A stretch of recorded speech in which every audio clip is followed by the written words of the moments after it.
Good evening, everyone, or if you're in my part of the world, a good morning to us, and welcome to the Rosetta Release Showmatch between two of the biggest fabtcg teams in the world, the Card Guyz versus Team Blue Pitch. I'm Shamir, and I'm joined by the wonderful Mo Bogsley, and we're casting in the booth for the first three matches of the day. How you doing, Mo? I'm doing great. How are you doing today? I'm so happy to be here. These are going to be some excellent matches.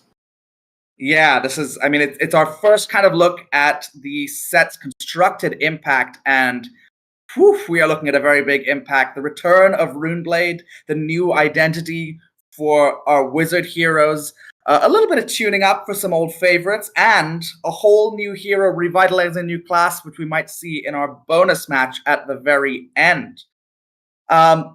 To run down what we're going through today, we've got 6 matches lined up for you guys. 3 will be cast by Mo and I, and 3 will be cast by our other casting team of Ellie Bird and Ethan Van Sant.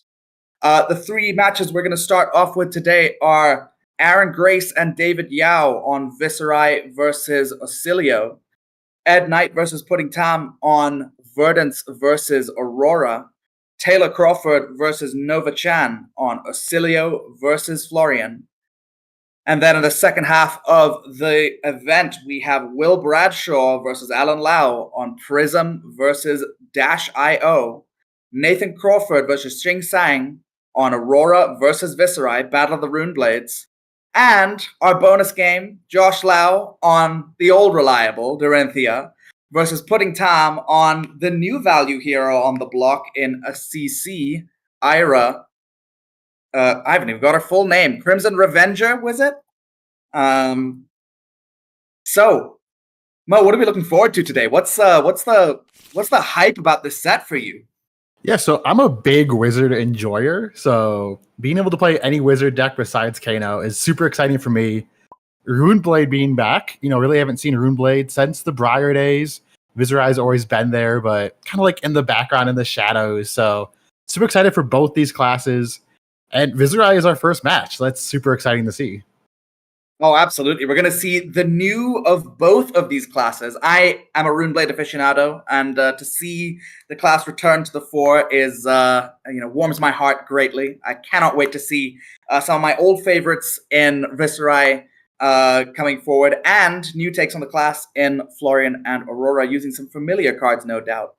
But let's start looking into our first little matchup. We've got Aaron Grace on Viserai, versus David Yao on Oscilio. A quick little rundown of these players in case you haven't come across them before.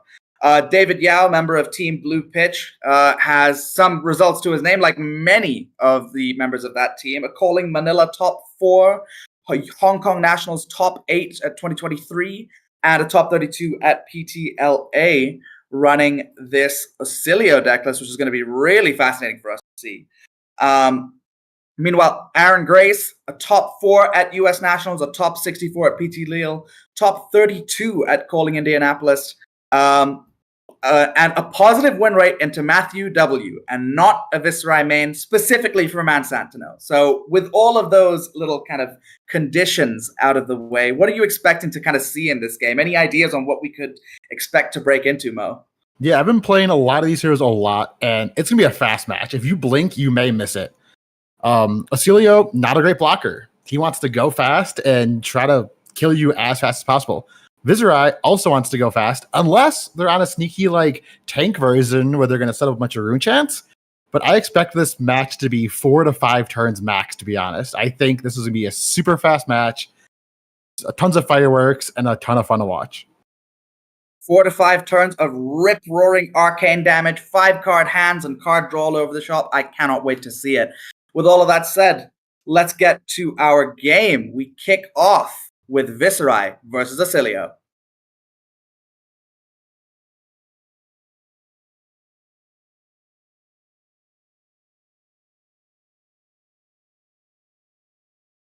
Looks like our players are just getting set up over here, triple checking equipment, and getting ready to go. All right. Once that piece has been moved, we are ready to roll. Okie dokie, and it looks like we have Aaron Gray starting off as Viserai. Lovely place to be as Viserai since you get to bank a little bit of damage on turn 0. We see it become the Arc Knight, pulling out a non-attack action from the deck. I would be not surprised at all if we're looking at an Aura put into play, like a new card for us all to look at, Malefic Incantation. Mo, tell me about what this card's doing for Runeblaze these days, because I think this one is one of the biggest new cards in the set. So this card is sick. Every time you play an attack action card, you get a rune chant. So right alone, it gives you 3 rune chants, which is sick. But so many Runeblade cards require you to deal Arcane, gets Go Again if you deal Arcane. So it is just a constant stream of those rune chants that will always let you have Arcane damage on the board. Absolutely. But in classic Wizard fashion, David says, hold on, it's my turn too. I've got some things to be doing. And we kick off with an activation of Oscilio's signature ability, discarding an electromagnetic somersault to draw a new card and putting a quintessential sigil into play. And this is great, right? Because even though Oscilio didn't get to go first, they didn't get that big setup turn, they can still play instants. They can still cycle their hand like we're seeing now. And it looks like they want to activate the lightning rod while the sigil is still on the stack to be able to cycle another card out of their hand. So super high level play right off the bat. This is the sheer power of filtering in a wizard like Oscilio and putting not just any sigil on the board, but sigil of conductivity. One which, as long as David is able to stymie Aaron's arcane damage, is just going to sit on the board forever and provide a discount to Volzar for as long as he can keep it there. But should some arcane try and leak through, there's Arcane Shelter 1 to clean that up and leave an embodiment of lightning as a parting gift. David going into his turn, Tunic on 1, and it's going to be exciting to see what Oscilio can pull off in his very first term on stream. What kind of plays are we expecting out of Oscilio, Mo? It's lots of 4 go again. So it's going to be 4 go again, 4 go again, 4 go again. Activate that staff for free and throw 4 to 5 arcane. Or you could start to abuse some of these really cool instants that bounce the cards to your hand. So for example, Sizzle, that's great. A 0 +3 to your next lightning attack, but it also bumps up that amp for the lightning rod. So it's really like a +4 if you think about it that way. It gives your attack +3, and it gives your next arcane spell +1. So it is the best of both worlds. Indeed. Oscilio's kind of put us in this new space where he's occupying a little bit of Runeblade with some mixed damage, a little bit of Ninja with this fast and long combat chain of 0 for 4s and 0 for 3s with Go Again. And, I mean, a little bit of tall arcane damage at the end as a treat to really solidify his wizard identity. We're coming in with a Blast to Oblivion that's being pumped up by that Sizzle, coming in for 7. Yeah, 7 damage. And if Oscilio plays an instant, they can bounce that Sigil of Conductivity, giving them a lightning token as well, which is just so much value for the next turn. Indeed. I mean, I don't know about you. Back in the day when we were thinking about when Arya first came out and thought about, how would other classes play along with the talents? The one thing I never thought I would see was a lightning wizard, because wizards, when they get access to more action points, oh no, it gets dangerous fast. So it's going to be interesting to see how David leverages those extra action points in this case. We see a block with the Crown of Providence trying to filter the hand a little bit. Maybe we're at risk of a little bit of a Runeblade hand, as I like to call it, out of Aaron Grace. But hopefully that filtering has dug him out a little bit. Yeah, keeping a card in hand and arsenaling the other one. So you have to expect that David has those combo pieces for that huge Oscilio turn that we keep hearing about that will just keep playing the same cards over and over again. We start out with a bit of an unusual pick for a Viserai deck in a red Vexing Malice coming through for 2 arcane plus the rune chant that was generated on the very first turn of the game and 3 physical damage in the back. Now, there's something strange about how this combat chain is going so far. We've got an attack deployed with no Go Again and 3 cards in hand. What's that saying to you, Mo? What those wizardry is going on here? He's tapping his feet on the ground, hoping you don't notice them, just tapping away to sneak out a Go Again instant card. Spellbound Creepers, perhaps one of the most powerful boots equipment in the game, just offering action points galore. multiple times in a game as long as you can keep them fueled with enough arcane damage. It's looking like the Sigil of Conductivity might be eating that first rune chant, and in doing so, creating David an embodiment of lightning to start fueling that big turn, which he's hopefully able to set up. Creepers is definitely one possibility on how we're going to get this extra action point, but I've got a hope and a sneaking suspicion that there might be another card in play in this particular moment, and let's see what comes out of it. Oh, there it is. Succumb to Temptation. If you haven't seen this Runeblade Majestic out of the set, ooh boy, you've got some reading to do. It's a mean one, it's a too. Non-attack. It is such a mean card. It is a non-attack action, which can be played as an instant if you dealt arcane damage this turn, which was dealt by the Vexing Malice. When the next time an attack action hits this turn, which that Vexing Malice just did, Aaron gets to have a look at David's hand, pick any card, and force him to discard it. And guess what? It's got Go Again. So when you play it as an instant, as we just have in this case, we get to refresh that action point and keep going with more actions on the turn. Yeah, and looking at David's hand, that is a really cool hand. And that's why I love Oscilio, right? Like, we get to see Scour. We get to see Lightning Surge. We get to see Destructive Aethertide. All these cards that you wouldn't think play together are in the same deck. And it does look like Lightning Surge was the choice there. A little mix of the old and the new. Lightning Surge getting taken out there probably to try and keep that second strike in check, make it a little bit less likely to be a 0-4 with Go Again itself. We're followed up with an old reliable Runeblade classic in Swarming Gloomveil, one of the old power majestics from Everfest that really put Runeblade on the map. Looks like all that damage is being taken, and we're following up with, a weapon that hasn't seen play in a really long time. Good old Nebula Blade. Yeah, Nebula Blade's great, right? It is a 2-for-4 almost always with an on hit to make a rune chant. So it is everything that this new school Viserai deck is trying to do, because so many times you're playing 1-cost attacks, 0-cost attacks, 0-cost non-attacks. If you have a blue in hand, you can almost always play your whole hand and swing with the Nebula Blade. Indeed. It looks like, the thing about Nebula Blade is it's never really had the supporting cast to get it across the line. Back when we were running Shrill of Skullform and Rosetta Thorn, that curve worked out beautifully. We sent a 2-cost into a 1-cost weapon. But when Rosetta Thorn LLing alongside Briar a few months back, almost a year ago at this point, we lost that kind of beautiful cost curve that really enabled Viserai. But with Rosetta bringing us so many new and effective 1-cost cards, Nebula Blade's back on the menu, baby. It is back and better than ever right now. I am so happy to see that back. And I said there was going to be a lot of blocking, but somehow those 2 cards stripped out of David's hand. Possibly because he was forced in that point to really reconsider how his hand operates without that Lightning Surge in it. It looks like we are starting with the second strike, thankfully with Go Again enabled by the embodiment of lightning. But I'm sure David would have loved to have sent that Lightning Surge first, hopefully get the hit through, and then turn this second strike into a 0-for-4 with Go Again off its own ability. And that just shows you how strong that is. We got here. Oh, absolutely. We're going with one card prevented almost 5 damage. Going with a Voldar activation into what we must presume is an arcane spell out of the arsenal, perhaps. And it is. This is a good one. Etching of Arcana.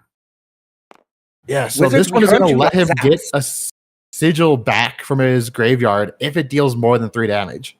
Granted, there's only that one sigil, but that one sigil still presents 1 arcane damage and an embodiment for next turn if it's destroyed.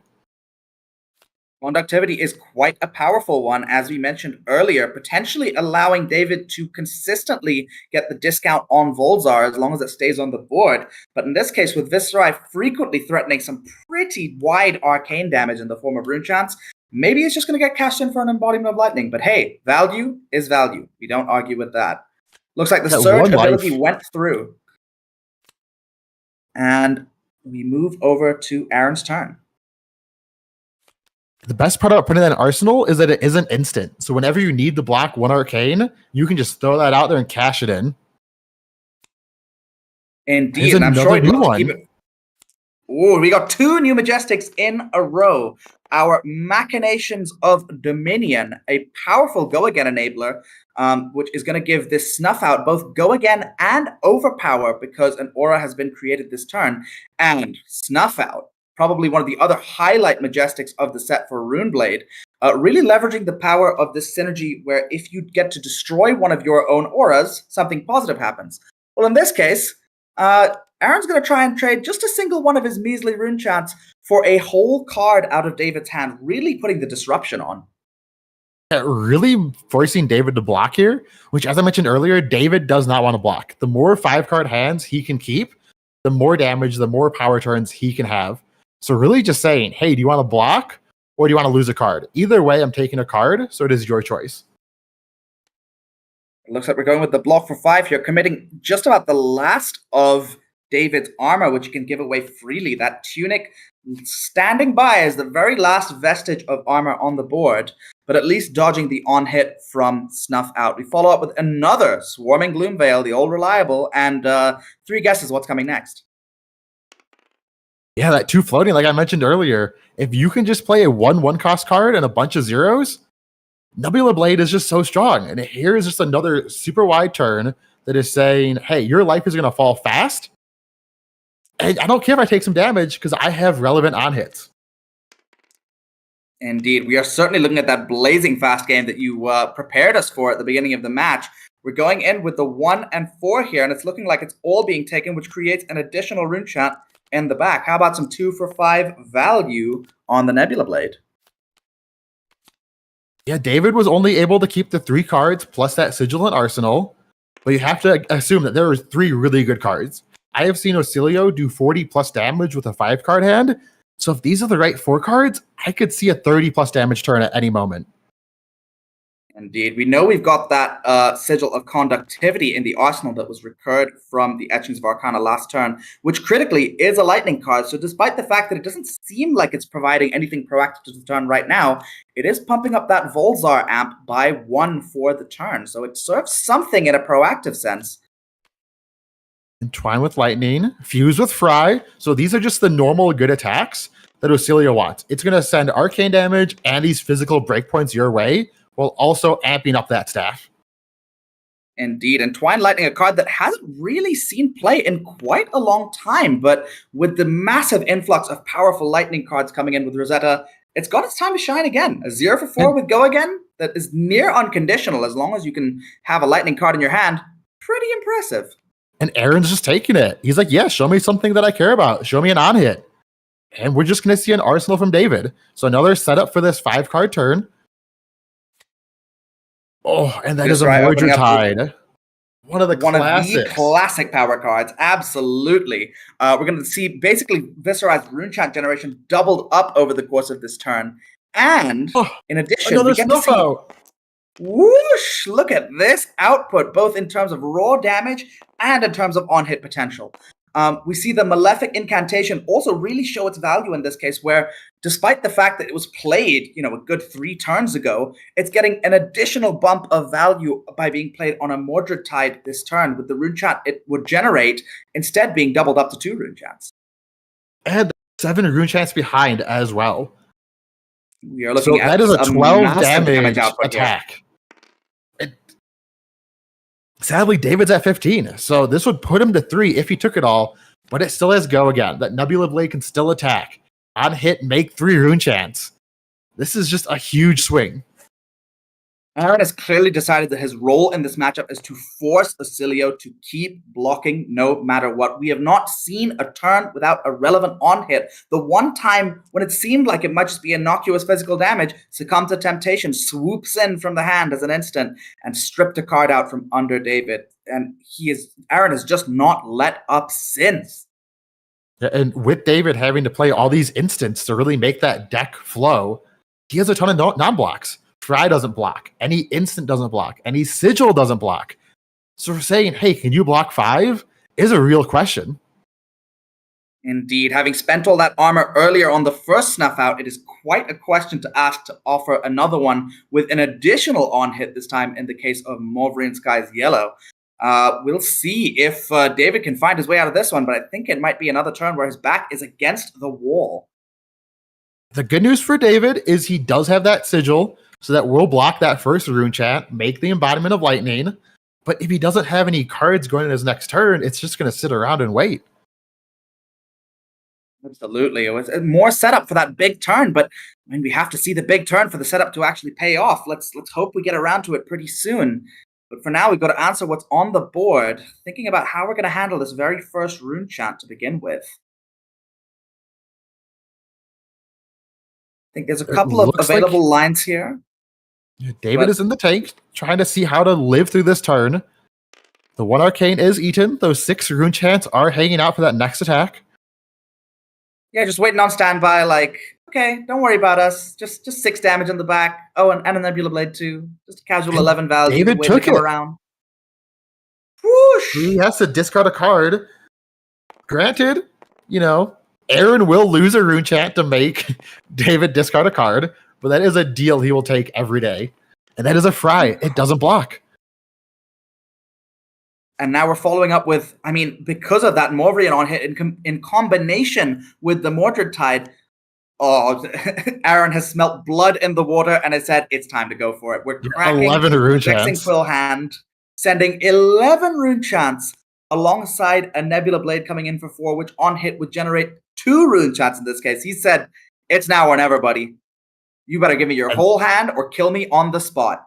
And this is 15 damage, so David really can't do much about this. There's no Storm Strider, so you can't deal 21 damage like Kano could. I'm not sure if David even can block this out. They play so many reds that it's going to be really hard to pitch into these rune chants, let alone cover 4 damage.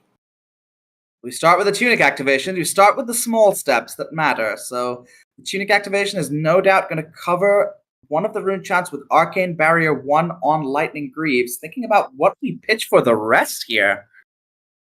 Yeah, hopefully you have some sigils that pitch for 3, because most of them don't block, so you still get that 3 life one way or another. Looks like the first rune chant is covered. 10 more coming your way. It does feel good. Just pay your taxes, pay 1 at a time. Okay, that's a good time to be holding a Sigil of Conductivity, answering 3 more rune chants on the way down. But this is still 7 arcane damage and he takes it coming in at this point. David down to 3, and there's a 4 damage attack coming. And he will block 4, so he lives at 3. No rune chants left to speak for.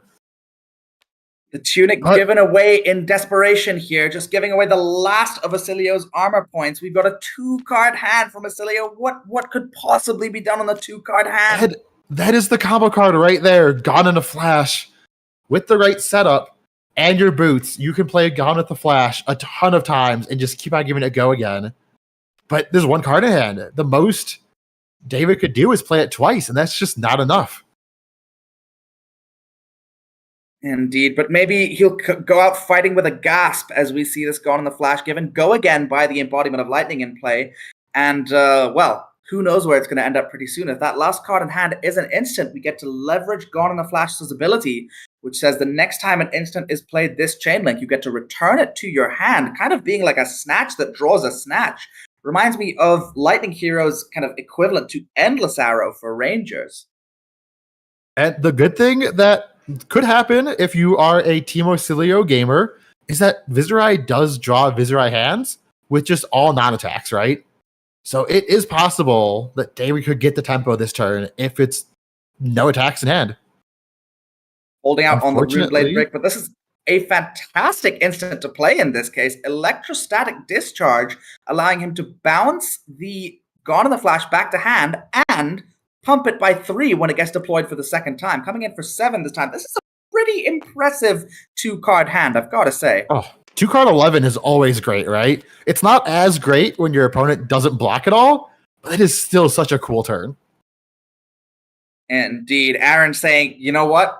Throw it all at me. I've got the nuts. We're ready to go. We're starting out with a Succumb to Temptation, honestly this time, declaring it up front, saying, if an attack hits this turn, I'm going to take a card out of your hand. But I suspect if an attack hits this turn, it could just spell the end of the game here. So we're coming in with a Drawn to the Dark Dimension. Yeah, Another this is wait. That's 2 reds pitched. Ooh. David might survive this turn. He just needs a 3 block in hand.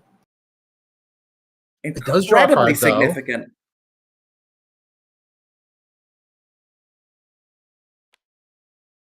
Okay, maybe if that less of an unknown was a aggressive turn. blue.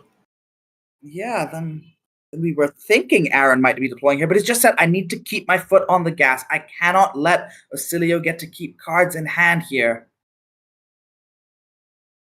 12 versus 3. This is still anyone's game right now.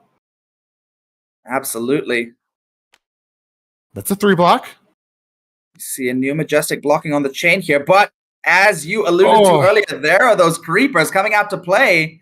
Woohoo! Bringing the other old, reliable Majestic from the Everfest days, Revel in Runeblood. I remember the times when there were calls to ban this card. Yeah. When you see that face, you know you're in danger. There was no going on that first attack either, so really insane set of turns. Creepers doing their job and setting up that additional little bit of value for an action point, but it is in vain. The Rune Chance and the additional hit of that Nebula Blade takes the game for Aaron Grace. An incredible display of the new power that Rune Blades have gotten access to with the incredible, not even just the Majestics, but that Malefic Incantation on turn 0 put in a lot of work. Really impressive boost to the deck across the board. That was an insane game. Hello. Wow, well played Incredible by both players. To watch. And we've got our players in the booth at this point. David and Aaron, congratulations, Aaron, on that win. An incredible showing for Viserai. And what a showcase of the power that he has access to. Runeblade is back, baby. Tell us about your thoughts on kind of the construction of a Viserai deck in this day and age with Rosetta in our hands now very soon. Yeah, so with the new set coming out, a lot of the generic Runeblade cards work very well with Viserai's kit. I was very surprised, actually. I kind of expected a lot of the new stuff to be only for the talented elemental Runeblades, but seeing a lot of the generic ones come out, they really fit into similar veins of what the old Viserai cards used to do, but in some cases just straight up better. One thing I noticed for the construction of this deck is a lot of the best new cards were 1 cost, and the whole Nebula Blade versus Reaping Blade argument has kind of been dictated on how powerful the 2 cost and the 1 cost cards are, so you can fit the common Viserai curves.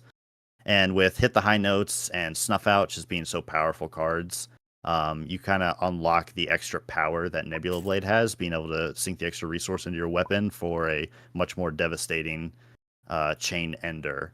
The other main thing that Rosetta got for Viserai was on-hit effects that are very powerful. Generally, Viserai has always just been a numbers deck that pumped a lot of arcane damage and was very difficult to block.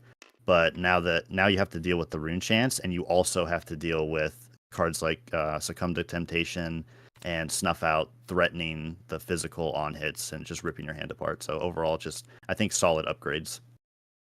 Yeah, no, very well said. And you put that on the display. Every turn was an on-hit. Every turn was a ton of Rune Chance. Every turn you just showed off how cool Viserai could be.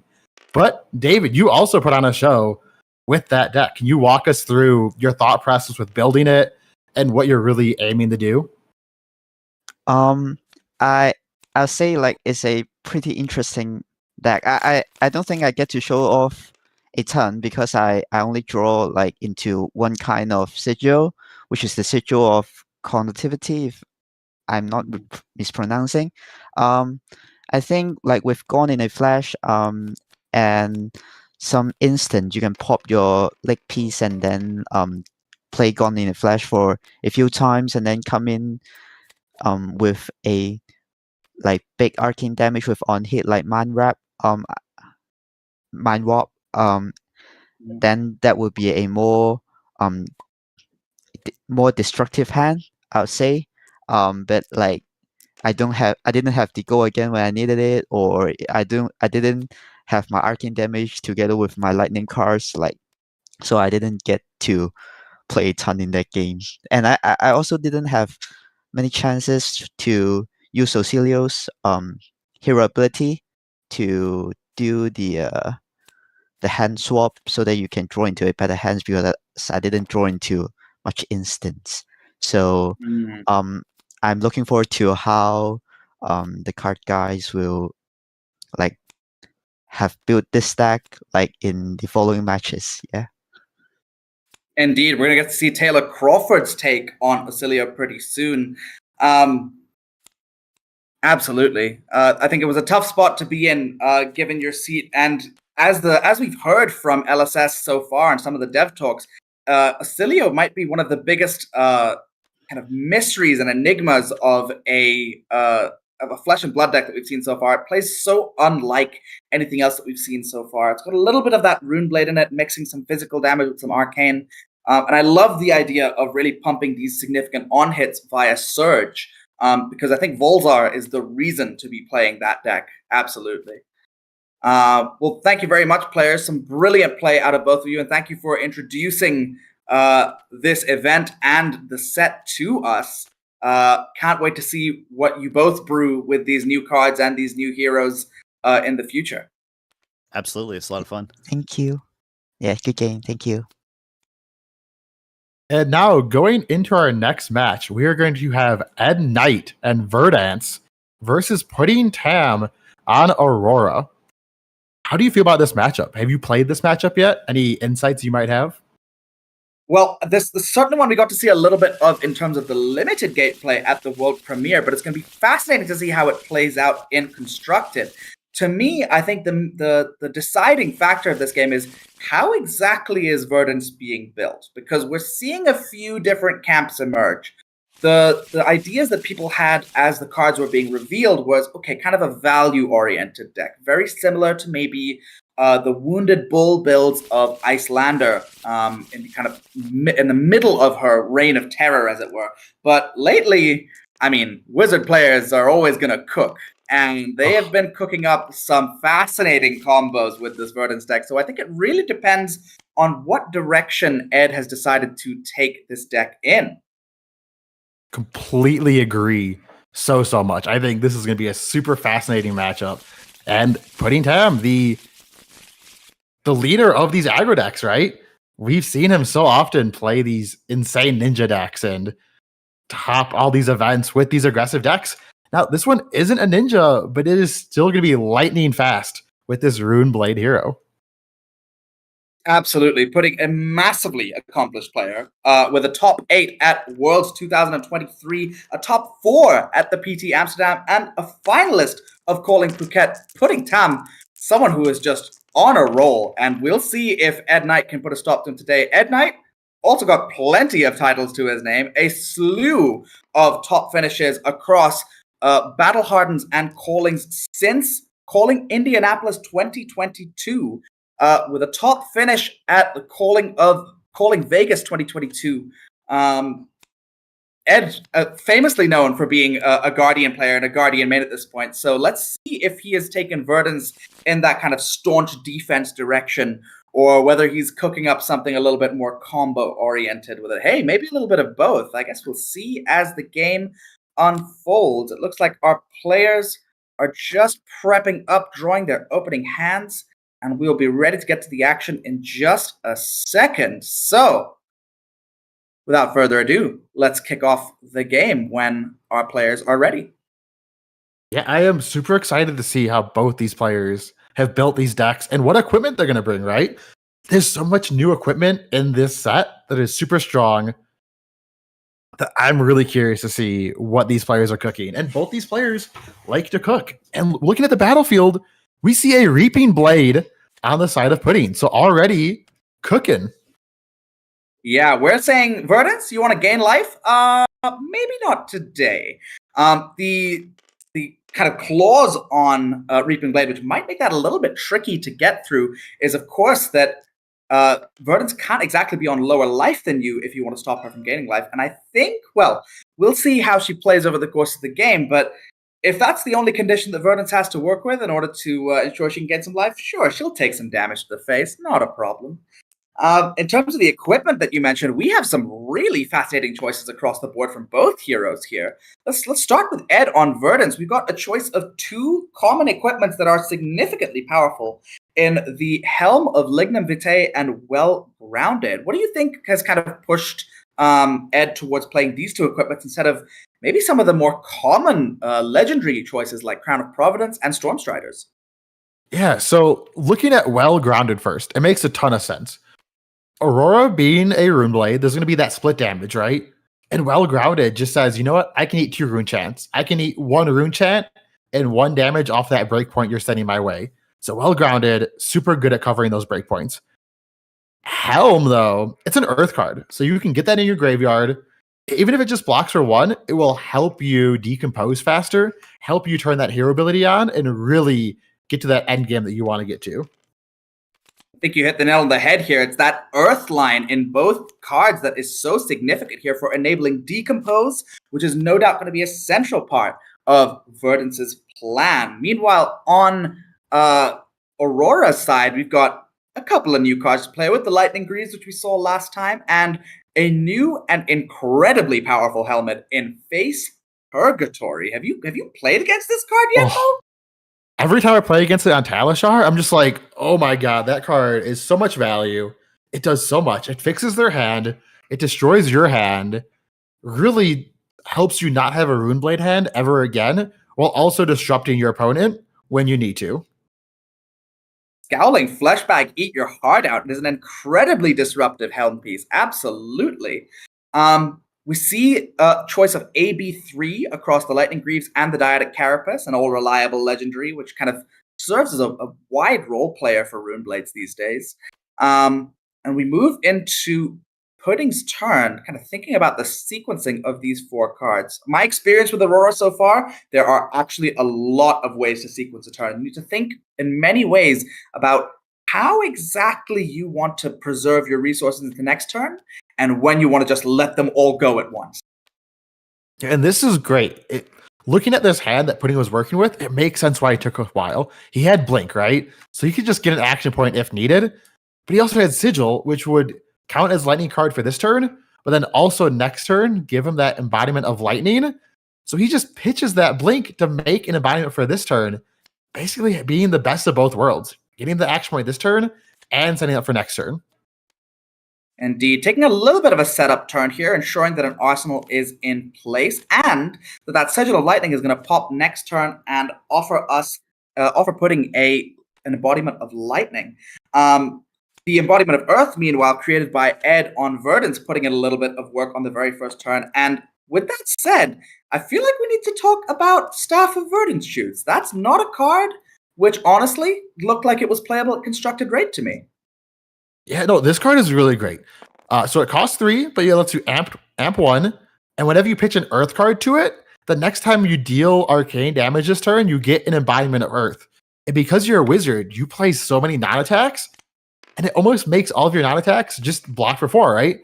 And that's just huge value. +1 damage, block for 4 on your turn. +1 damage, block for 4 on your turn. There's also that new wizard card that if it surges, it goes on the bottom of your deck.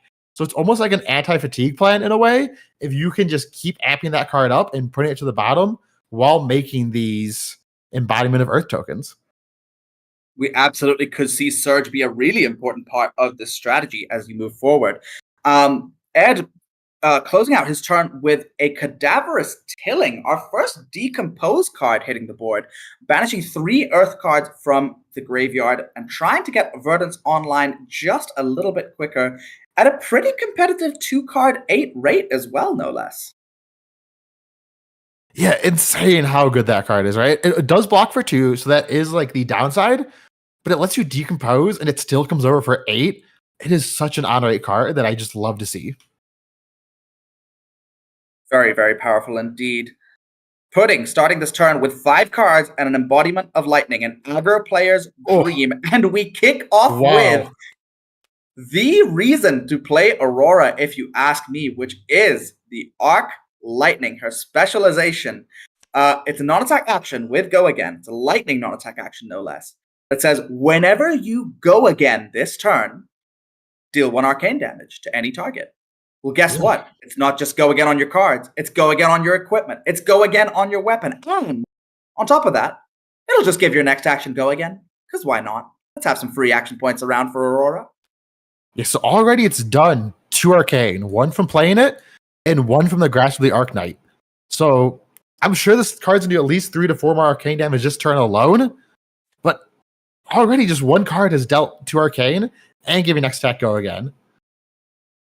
We're firing off with Old Reliable and Twine Lightning. No fusion required in this place. It's got go again from an embodiment, go again from an Arc Lightning. Heck, could even have go again from a fusion, but Pudding's choosing to keep his cards close to his chest this time, so we don't quite know what's coming next.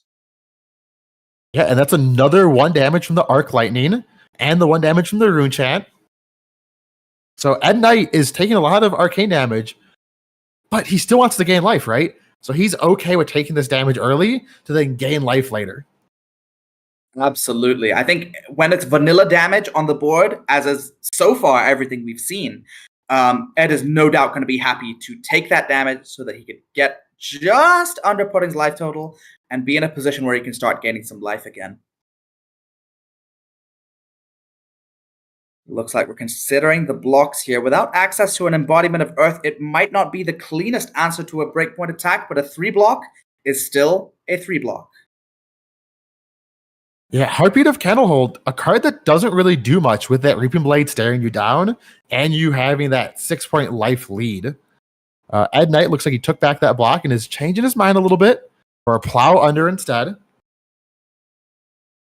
When we see another staple Majestic come out in Channel Lightning Valley. However, I think the deployment of this one might cause us a couple of issues. Channel Lightning Valley is an aura that remains in play. It has the channel text of at the beginning of your end phase. In order to keep it in play, you have to put an increasing number of lightning cards from your pitch zone on the bottom of your deck.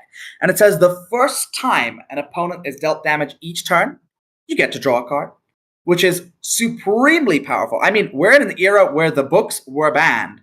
Now, at this point, we've actually already dealt damage to Ed via the Arc Lightning and the Rune Chant that hit earlier, so we won't be drawing a card off Channel Lightning Valley in this case. But we have got a Lightning card in the pitch zone, which is at least going to keep it around for another turn. Playing with these new cards, pretty tricky sometimes.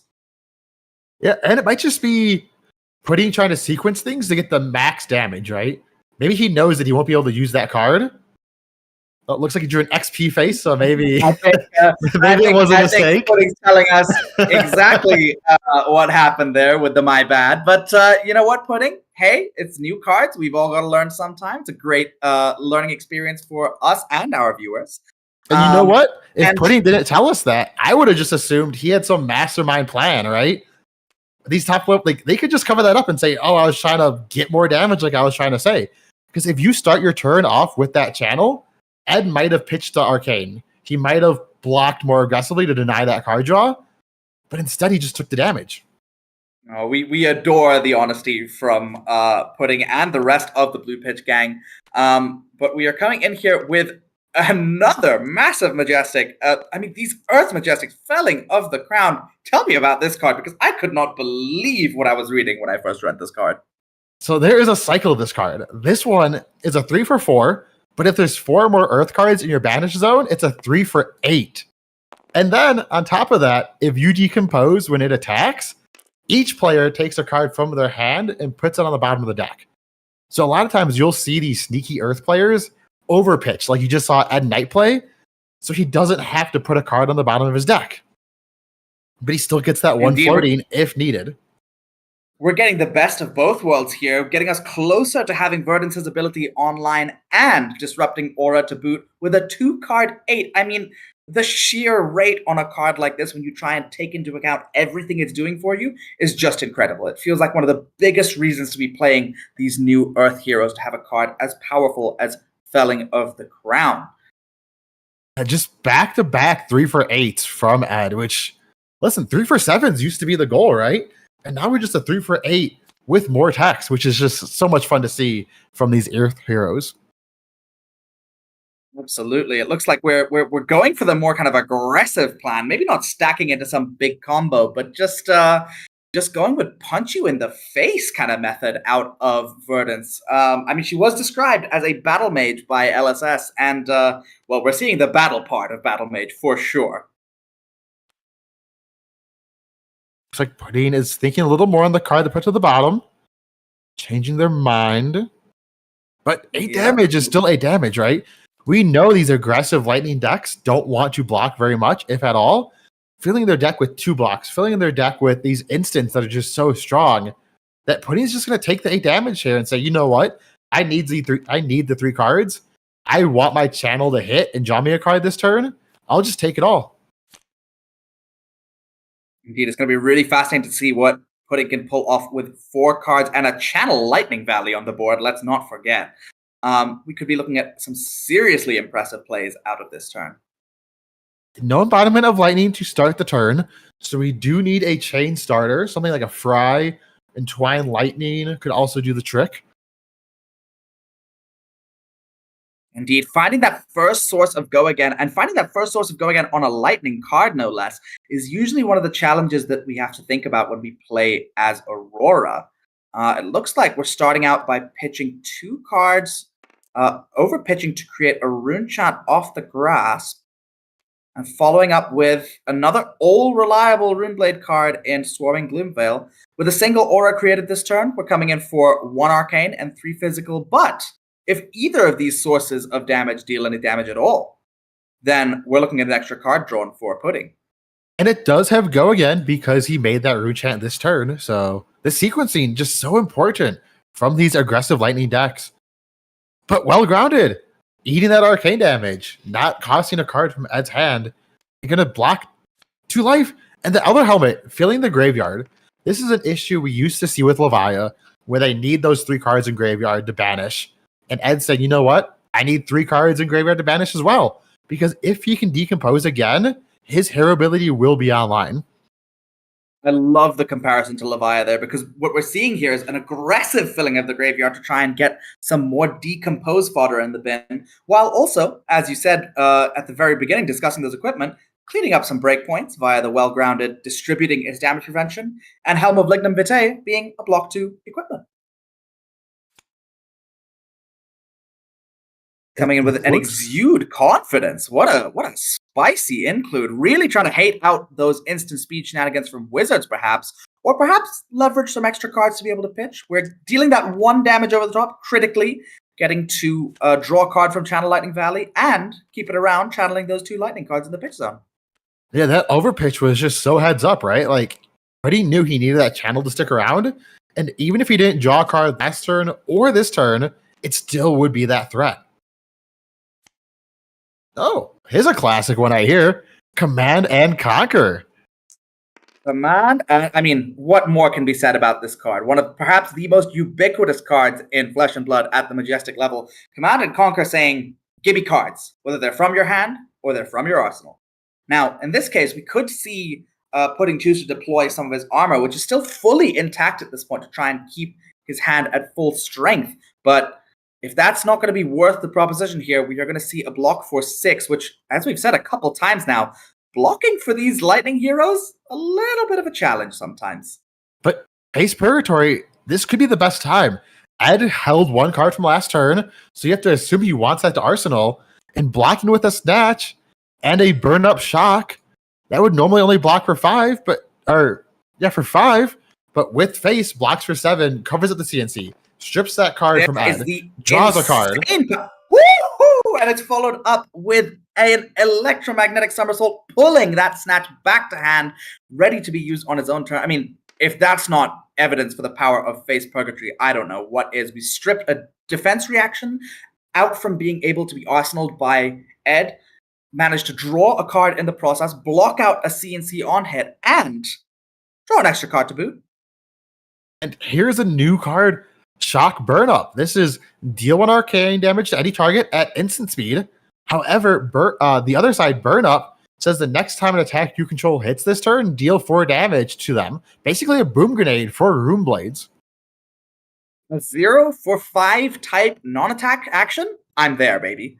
And it's got a particularly impressive interaction with Channel Lightning Valley on the board, because Channel Lightning Valley doesn't care like how the damage is dealt, whether it's physical or arcane. Just as long as the first time damage is dealt, you get to draw that card. Well, as Ed in this position, you're kind of a little bit forked in 2 directions here, thinking, I want to stop the arcane damage to prevent the Channel Lightning Valley draw. But by doing so, by pitching for that arcane barrier, we have one less card in hand rather, to stop the physical damage, which really threatens the power of the burn up side, which is where the rate really comes from on the card. And Pudding, seeing this, makes an embodiment of lightning and says, I'm going to snatch you for 7. On a hit, I'll draw 2 cards. On a hit, take an extra 4 damage. So really just saying, give me all the cards in your hand, give me some armor, or I'm going to just draw a bunch of cards and deal a bunch of damage. Yeah, I get the feeling that Ed's going to be blocking this one out. When I see an attack like this across the combat chain, I like to put cards in front of it and say, please don't draw 2 cards and deal 4 additional damage to me. Yeah, and these Earth decks just block so well with that new Earth defense reaction that decomposes. With the armor, I'd already used 2 pieces, but that last piece still blocks for 2. Indeed. And makes an embodiment of Earth when it does block. Yeah, we're seeing that very last one deployed here. The bark skin of the Millennium Tree. What a powerful 2-block chest equipment, because not only is it giving you 2 block, it says as long as you have 4 or more Earth cards in the banish when you block with it, you get an embodiment of Earth to boot. So it is potentially providing 2 additional value on top of the kind of 2+1 temper stat line that we're so accustomed to seeing. We follow up with, you called it earlier, Rootbound Carapace, perhaps one of the most impressive ways to be decomposing defensively, being a 0 for 3 defense reaction that becomes a 0 for 4 defense reaction as long as you decompose as a cost to play it. And Pudding did take Ed's whole hand there. The downside, though, is Verdance is now online with those 8 Earth cards in banish, and he didn't deal any damage, really, he didn't deal any damage at all. So while you shipped the whole hand, you didn't achieve anything to your board state or damage dealt, and Ed still achieved his end game of banishing cards. Upside for Pudding in this case, though, is that Reaping Blade is really going to stymie the Verdance ability, saying, well, if you can't gain life at all, then how are you going to deal me any arcane damage? We see a pretty suspicious start to the turn in just a snatch, but there is another Old Majestic that's finally found its feet with the release of Rosetta in Blink. Just blue, instant, gain an action point. One of the simplest text boxes in Flesh and Blood that has such massive implications for how these heroes play.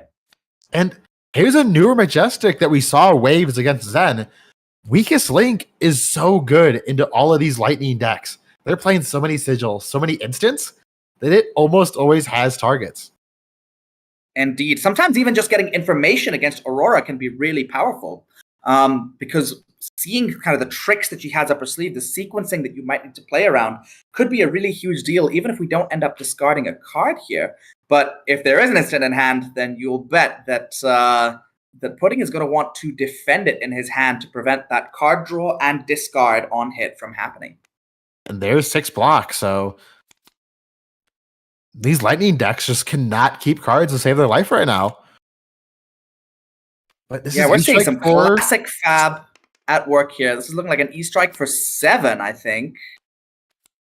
Yeah, E-Strike for 7. Ed does have that life lead if he wants to have a big turn. However, Verdance really is I'm just going to play 1 card on my turn and then block with 2 cards kind of deck. It doesn't really have go again. It doesn't have ways to gain action points. They're really just trying to set up that best 2-card hand that they can. Indeed. While we're waiting for Ed to think about his blocks here, I just want to highlight the card that's on top of Pudding's graveyard, Static Shock.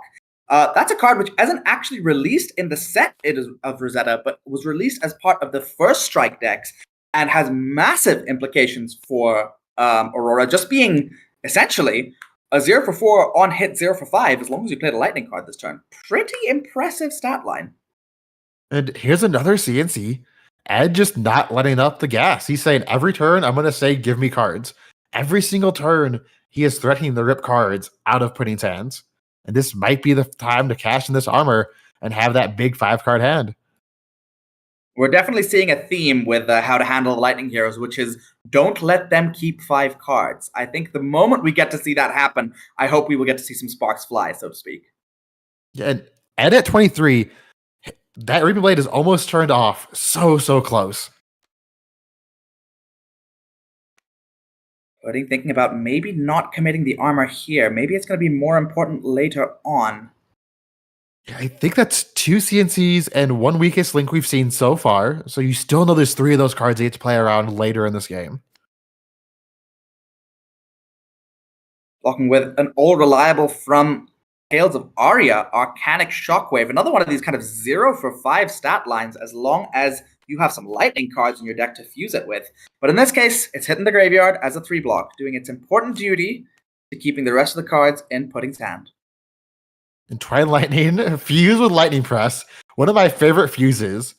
Saying, hey, if you don't overblock this, I'm going to deal 3 more damage. If you do overblock this, I'll just Lightning Press my next attack. There's no winning. Absurdly powerful card. I mean, Lightning Press is another card that we saw in the previews of Aria season and just lost our minds about cumulatively. We're seeing a 6-block here, followed up with, this is just a Swarming Gloomveil for 3. Nothing fancy here since no ores have been made this turn, but it means that we're very likely to see that Lightning Press hit the Arsenal in its stead, which allows putting a little bit more push on a turn where his on-hits really matter. And Ed can finally gain life. The first time in this, 6 or 7 turn game, he's going to say, I'm going to gain 3 and deal you a damage. That hero power is finally turned on. Indeed. Sigil of Solace was already a pretty reasonable card, but when you slap on 1 arcane damage to boot, whoosh, very, very impressive. And we follow up with, the card that makes these Earth decks, this Felling of the Crown Part 2 coming around here. Decomposing once again and forcing another card out of Pudding's hand. Yeah, it's also dealing 8 damage. So once you rip that card out of the hand, it's still so much damage coming your way. Indeed, we're closing this game pretty quickly. And there's no semblance of playing for a long, grindy Guardian game here. We are sending on hits, and though we're blocking to keep the life total in the right spot, cards like Felling of the Crown say, let's end this game now. How about that? And Pudding saying, you know what? There's no on hit, but I need my life. I can't just take 8. Indeed, just a classic situation of, you know what, in Flesh and Blood, sometimes you need to decide this hand is not worth me taking the damage for. And I think Pudding looked at this hand, saw a lack of go again from hand and said, you know what, this one ain't it. We're gonna preserve our life total here, take just 2 damage from the Felling of the Crown, and instead just send back a 0 for 4 in the form of that Lightning Surge from hand. This could be a 0 for 7 because we know that Lightning Press is an arsenal. So for the rest of the game, Ed has to go. There's an on-demand 3 damage as soon as Pudding wants it. Absolutely. But Ed keeping his whole hand because that is a new majestic channel of the Millennial Tree. Do you want to read that one off for us? Woo! Okay, so we all remember good old Channel Mount Heroic. Well, I see Earth Channel and I start losing my mind, but Channel Millennium Tree is a little more reasonable in some ways. It's at the beginning, it's when this enters the arena, and at the beginning of each of your action phases, AMP 3, AMP being a keyword which was pretty recently introduced for Wizards, increasing the arc next time they would deal arcane damage this turn. Well, as long as that tree sits on the board, it's pumping up 3 additional arcane damage on the first source of arcane each turn. Now, unlike something like Mount Heroic, which says for every single source of damage, give it +3, Millennium Tree is a little bit more kind of reasonable than that. But arcane damage being as evasive as it is makes it such that Millennium Tree is going to force the game into a closing state very quickly. Well said. Well said. But this is going to be the first time we see Pudding keep all 5 cards, and they're good cards. Starting off with a Channel Lightning Valley into the Arc Lightning. So there's going to be a ton of Arcane, ton of split damage this turn, and threatening that on hit draw as soon as Ed decides to take even 1 point of damage. Indeed, getting the sequencing so we maybe get the chance to draw here. Let's see if Ed thinks he can weather the storm. But it looks like, nope, we're letting that first Arcane from the Arc Lightning go through and drawing a card to boot. Well, I'll tell you what, having 4 additional cards to play with and go again from your Arc Lightning in play on an Arc Lightning turn is, I would not be surprised at this point to see an Arc Lightning be worth 6 or even 7 points of Arcane damage here. Yeah, and this is another one of those break points, a 0 for 4 that on a hit, 1 Arcane. And it has go again, so this is 0 for 4 that's going to deal 2 Arcane if it hits, 1 Arcane if it doesn't. Static Shock, just one of those cards where you see it in an introductory product and think, this is probably just intended for new players, right? And you read it more and you go, oh, wait. Oh, no, it's really good. But Ed so far is just taking all of this damage. Does Pudding have enough to try to rip some of those cards out of his hand? This is currently a 0 for 4. We see a Flittering Charge here. Flittering Charge, one of these, no go again indeed, but Flittering Charge does have the text on it that says, if you have played an instant this chain link, it gains go again. Well, we have an instant that's been hanging around in the arsenal for a little while now, which I would not be surprised to see hit the combat chain any second now. Or maybe something from hand, who knows? The mystery remains. This is a great time to cash it in, too, because there is no overblock. You know you can get that full 3 damage out of the Lightning Press if you think you need it. Absolutely. Granting go again to the Flittering Charge as well, getting an additional ping of Arcane damage. Yep, there is the Lightning Press. Getting an additional ping of Arcane damage off of the Arc Lightning that is in play for the remainder of this turn. We see a red Lightning card pitched to swing the Reaping Blade here. Unfortunately, not triggering the Arc Lightning, but that Lightning card in the pitch zone means that the Channel Lightning Valley sticks around for yet another turn. 7 to 14. Pudding just put on a show that turn, showing how much damage Lightning can do if you let them keep the full 5 cards. Absolutely massive turn. We're seeing an overpitch into the Staff of Verdant shoots here into a Sigil of Solace. Now it makes sense why Ed was trying to take all of that damage, because that Sigil in his hand doesn't do anything unless he's on less life than Pudding. So until he sees something that really makes him... That Sigil just said gain 3 life, deal 5 Arcane. That is insane. And with a pitch into the Staff of Verdant shoots, there should be an embodiment of Earth created on the board as well, I believe. Yeah, that should be. May been a missed trigger. Let's see. Maybe our players will come back around to that if they can remember that one. Okay, no, we've got that one. Nice, well remembered, Ed. But we follow up with the third and final Arc Lightning. I mean, if there's one time to start deploying your power cards, it's now. Single-digit life total, 9 versus 10. We are in the very last phases of the game here. It's the sprint to the finish now. Good. Ed respecting it this time, pitching that blue, saying, I'll prevent the first 3 Arcane. Anything after that might get through. Pudding thinking carefully about his sequencing for this turn, evidently has a few options on how he chooses to spend this go again from the Arc Lightning. Oh, exude confidence. That's a sneaky one. Saying, you know what? If you want to play any instance this turn, I'm going to say no. Any defense reactions? How about no? 0 for 4. That could be a 0 for 6. A 0 for 8. Such a sneaky card. Indeed, particularly powerful with Channel Lightning Valley, since it's really hard to be able to block it assuredly, knowing that you will stop the damage without just losing a ton of value in the process. That embodiment of Earth covers it. Yeah, that's extremely powerful. That embodiment of Earth from the Staff of Verdant shoots coming in clutch. I mean, proving just the value of that weapon on this board state. But it looks like Pudding will hit. Unfortunately, no go again, so no action point to really use that card draw. But if you're Pudding, you're kind of worried. You're on equal life right now, so any life gain will deal you 3, maybe 4 Arcane damage, depending on which one it is. And that's a Fruits of the Forest. It's the Fruits of the Forest. Perfect timing for it being at equal life totals. And with the Millennium Tree still on the board, we're seeing 4 Arcane damage dealt across the table. I mean, that one card is worth... is worth 6 value. Indeed, gaining the 2 life and sending 4 damage across the table. I mean, pretty impressive use of a single card. The good news, if you're a Lightning fan, is Ed Knight can't keep that tree on anymore. That tree is dead. He has chopped it down. No more value coming.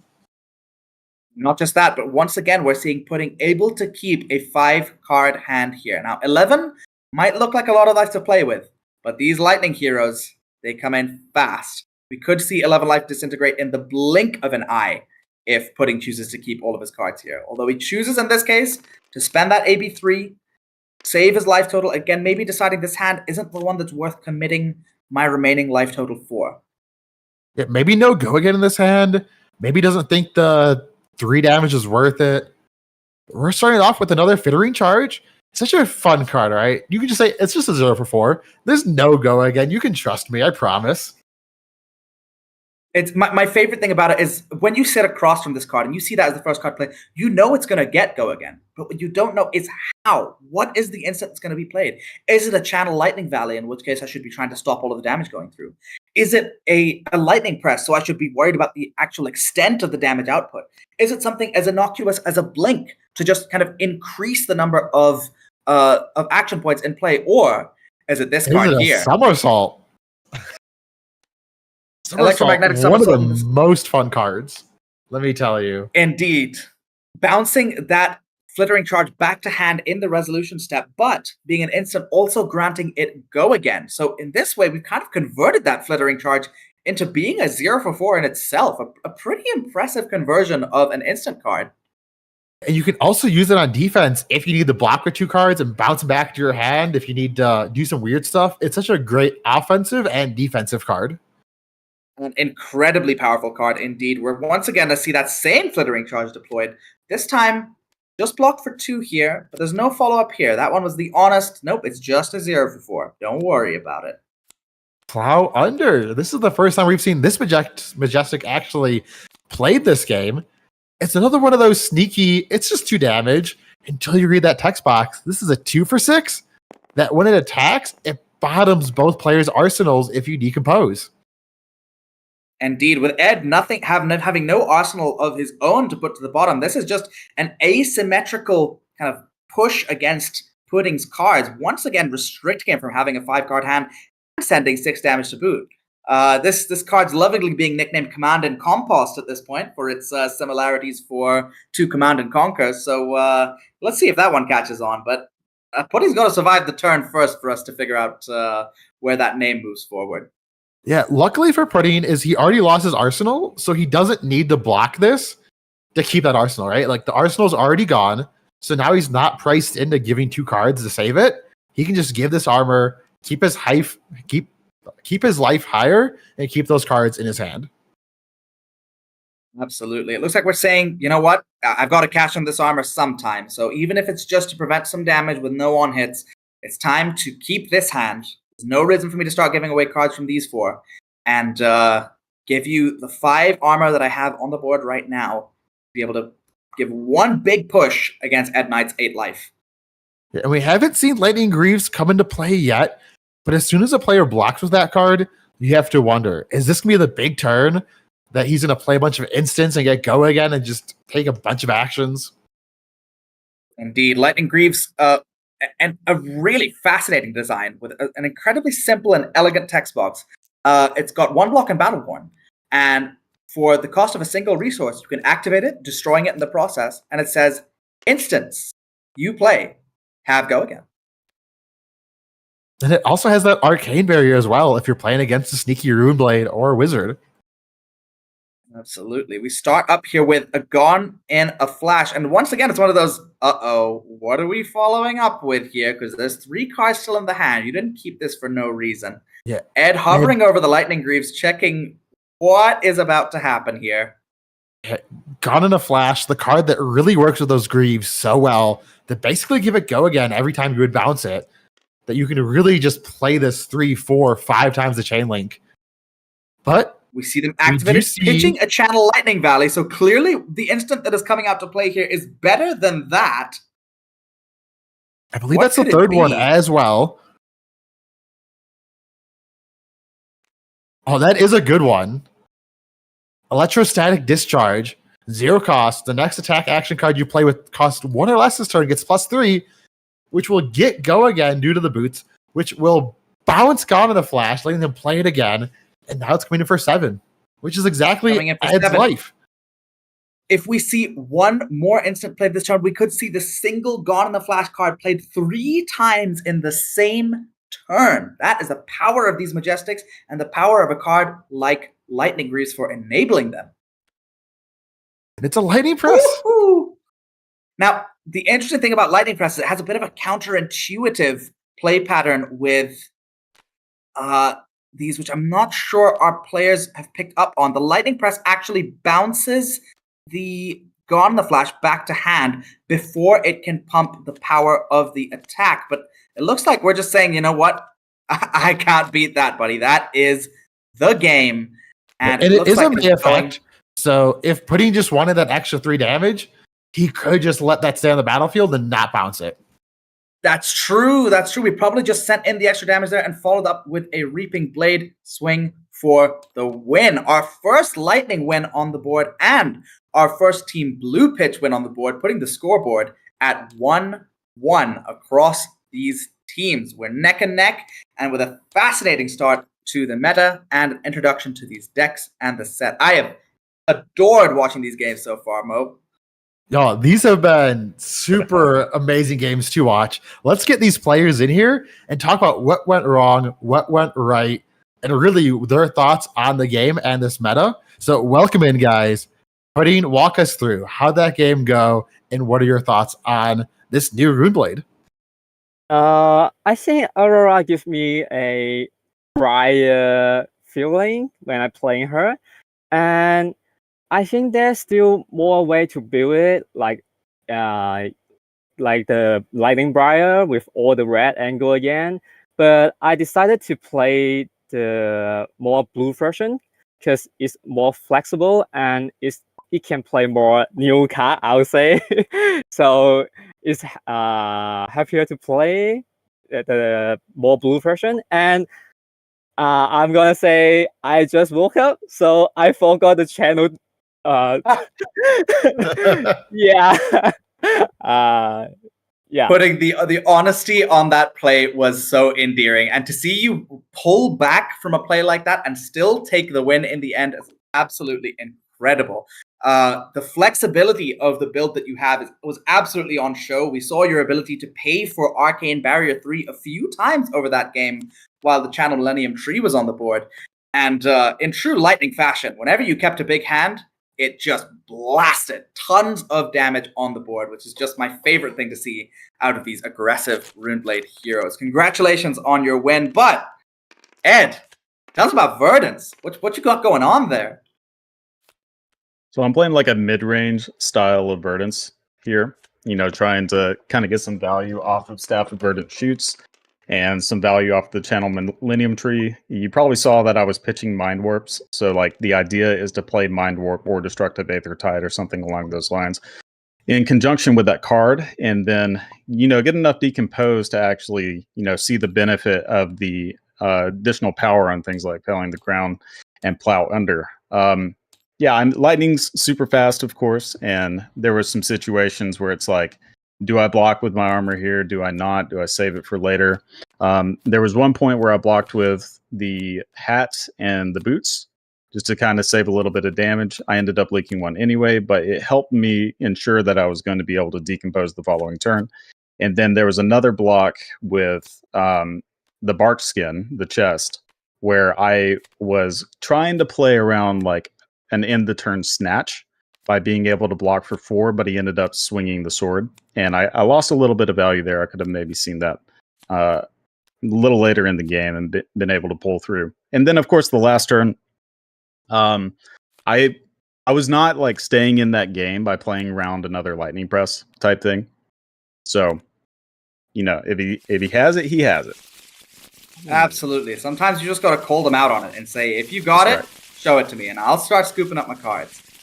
It was really fascinating to see your build, especially given the variety of Verdance builds, my apologies, that we've seen in development so early in the season. I mean, we've seen everything from like this kind of mid-rangey style that you're playing to like these very kind of combo-oriented builds that maybe wouldn't succeed as much against the speed of a lightning hero. So seeing the way that you kind of were prepared for this matchup and the way that you played into it, I've got to say, you convinced me on Staff of Verdance use. That card put in some value over the game. For sure. Yeah, definitely. Just when you gain your life in conjunction with the Channel Millennium Tree, using the staff and then gaining some life, you're getting value out of all of these non-attacks that you're playing anyway, right? And just able to block a little bit more efficiently. Absolutely. Value gameplay, toll evasive damage, and disruptive on hits. Once a Guardian, always a Guardian. That's right. That's right. This is my Guardian Verdance for sure.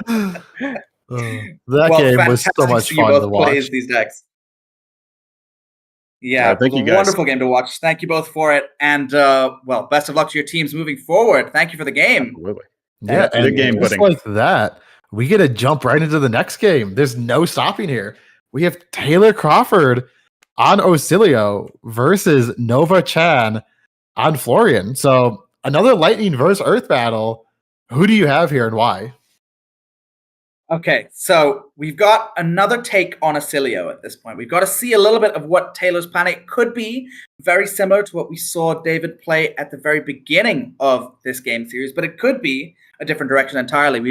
Oscilio being the enigma that he is, we'll have to see how things pop up as we go through. But we have our first appearance of Florian in this series, and that's going to be fascinating to have a look at. Florian feels like a deck that can go in so many different ways. Much like Verdance, I've seen everything from this super defensive one-turn kill style deck where you build up a ton of rune chance and then send a sheerly insurmountable amount of damage to your opponent, or something maybe that's a little bit more kind of mid-range oriented, leveraging getting Florian's ability online soon alongside some cards we've seen already like Malefic Incantation, and maybe even some old Runeblade classics like Revel in Runeblood, or some new cards that we will no doubt come across over the course of the game. To kind of push a more value-oriented game plan. It's kind of hard to know who's going to come out ahead without knowing a little bit more about the decks, but I've got to root for Oscilio here, man. That hero is so cool, and I really want to see it send some explosive turns this time around. I agree. So many good points there. How this Florian deck could be built in so many different ways. I do think that if Florian wants to come out on top, they need to send disruption. They can't just sit back and play this fatigue game because Oscilio will just set up those massive combo turns. But in that last match, we saw so many of those Earth cards that said, give me a card from hand, give me a card from Arsenal, give me this, give me that. If this Florian is doing that same thing, I don't see how Oscilio is going to be able to do anything. I'm super excited. However, absolutely. We have Taylor right now on Oscilio, who is calling Baltimore finalist, Battle Hard Atlanta winner. So he has those reps. He knows what he's doing. Oh, yeah. Absolutely highly seasoned player. And Nova Chan, our Calling Singapore 2022 finalist, top 8s at multiple callings, LA, Manila, Taiwan, and Hong Kong Nationals top 4. I mean, just like all of the other players we've seen so far in this series, both of these players have massive accolades to their names. The teams are stacked. It looks like they are ready to go with the board set up. So without further ado, let's get into this game. Yeah, let's get over to that game and see what equipment they're running, what weapon they're running. Is there any spice on this battlefield? Because we've been played last match. Well, yes, it says you can't gain life. I forgot all about it before that game started. So I'm super excited to see if there's any more spice. And seeing it in the place of Aurora's signature weapon, Starfall, was a really fascinating. Okay. Talking about spice. There we go. Ready. Oh, and on the other side too. There's spice on both sides. Okay, all right. Mo, take your pick. What side do you want to discuss? As the Wizard fanboy, I have to look over there. We have Balance of Justice. We have Blossom of Spring, action, gain 1, destroy it. It's basically saying this game isn't going to last long enough for a tunic. I want an on-demand resource. Mark of Lightning. Whenever a lightning or elemental card you control is defended by a card from hand, you can destroy it to just deal 1 damage. This equipment is insane. I mean, to me, that's saying this game is going fast and furious. Nothing but. we are prepared to just immediately throw down, everything that we have in this turn. Meanwhile, I mean, I don't remember the last time I saw a Dread Scythe in play outside of Monarch Limited, but here we are with a Dread Scythe on Florian's side of the battlefield. We kick off with, I mean, there's that disruptive beginning that you were talking about. We kick off with an activation of the Grasp from Florian's side into a Swarming Gloomveil for 3 with Go Again, plus the 1 rune chant, into good old Command and Conquer, saying, give me cards. And Taylor is forced to, in this case, giving both pieces of equipment that block, all of his equipment block for the entire game, mind you, and 1 card from his hand. And in that short amount of time that we were talking about this insane equipment, we're already on turn 3 or turn 2, depending on how you want to say it. But this game is already going lightning fast. Yeah, these players didn't come here to mess around. We are firing on all cylinders in this game, kicking off with an Entwine Lightning for 4 with Go Again. And Florian, interestingly, saying, I'll give you 2 equipment on here. I feel like there's something to be said about what that means here. The hand has got to be absolutely stacked to be keeping those cards. Yeah, I wonder if Nova saw these equipment set up and said, you know what? I don't have time to block out and play my slow game. I'll give you the armor fast, and I will just keep on sending big numbers and disruption. And there's a Bramble Spark. That's a card we haven't seen since prior either. Is that a CNC for 9? That makes you want to play Bramble Spark. Bramble Spark Fuse, giving your next attack action 1 arcane damage when it attacks and an additional +3 power. Follow that up with a card that usually takes a lot of effort to raise its power, but in this case, Command and Conquer for 9? Yeah, how's that for disruption? And the 1 arcane, which is just, wow, taking the full card hand basically from Taylor, leaving him just with that arsenal and a card in hand. And a snatch. That's not a bad last card to keep. No Go Again, but still 0 for 4. It looks like Maybe Taylor has embraced 7. the aggro life in this game, where he is just saying, you know what, I'm going to take all the cards that are impressive when I play a ton of red cards and just push damage, push on hits. So I cannot wait to see what the pop-off turn looks like for Taylor's deck, because it's probably going to involve a lot of card draw. The Root Bound, once again, just, I'm going to block 4, I'm going to decompose, I'm going to do everything my deck wants to do, while also just blocking super well. And there's the Dread Scythe coming on in. Sending in for 1 arcane and 3 physical. In case you haven't seen this card before, let's just give it a quick read. It's coming in for 3 resources for 1 arcane and 3 physical damage. And it says that a player dealt damage by Dread Scythe can't gain life until the end of their next turn. Which, I mean, in this case, I don't think Oscilio is very interested in gaining life anyway. But that efficient 1 card 4 damage suggests that this Florian is equipped to play a long, grindy game if he wants it. And a Fruits of the Forest was discarded as well to gain 2. There's just so much happening, and these players are going so fast. Indeed, we see 3 lightning cards already deployed in this turn. A somersault to bring back that lightning surge, followed by a blink. We're now at 0 action points after playing that lightning surge for the 2nd time, which maybe suggests, is there a chance that we have an additional blink this turn? Oh, we're looking at the double blink turn into an activation of the Blossom of Spring. Volzar, Mind Warp. That's the goods, baby. How about giving Wizard access to some disruption, saying, you know what? Take that hand of yours and get 1 less card out of it. And also, entirely randomize the hand. Who knows what you're going to get after you lose that card. Oh my god, Nova. Just basically saying, you know, you can have another turn.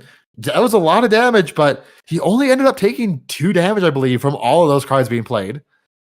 Indeed, but a pretty impressive little showcase of what Oscilio is capable of when he gets a big hand here. In this case, you know, we carry on now with Taylor having access to 4 cards, kicking off with a Flittering Charge and an activation of the Oscilio ability, which we hadn't seen very much of so far. Yeah, there's Flittering Charge and its best friend, the Somersault. So hey, 4 Go Again, and I'll just pick that back up, and I will send it your way again for another 4 Go Again. Surely it's not another double-double. Surely it's not another double-double. No, it's Sigil of Brilliance. That's a pretty Good follow-up in the Sigil of Brilliance there. That is an Oscilio specialization.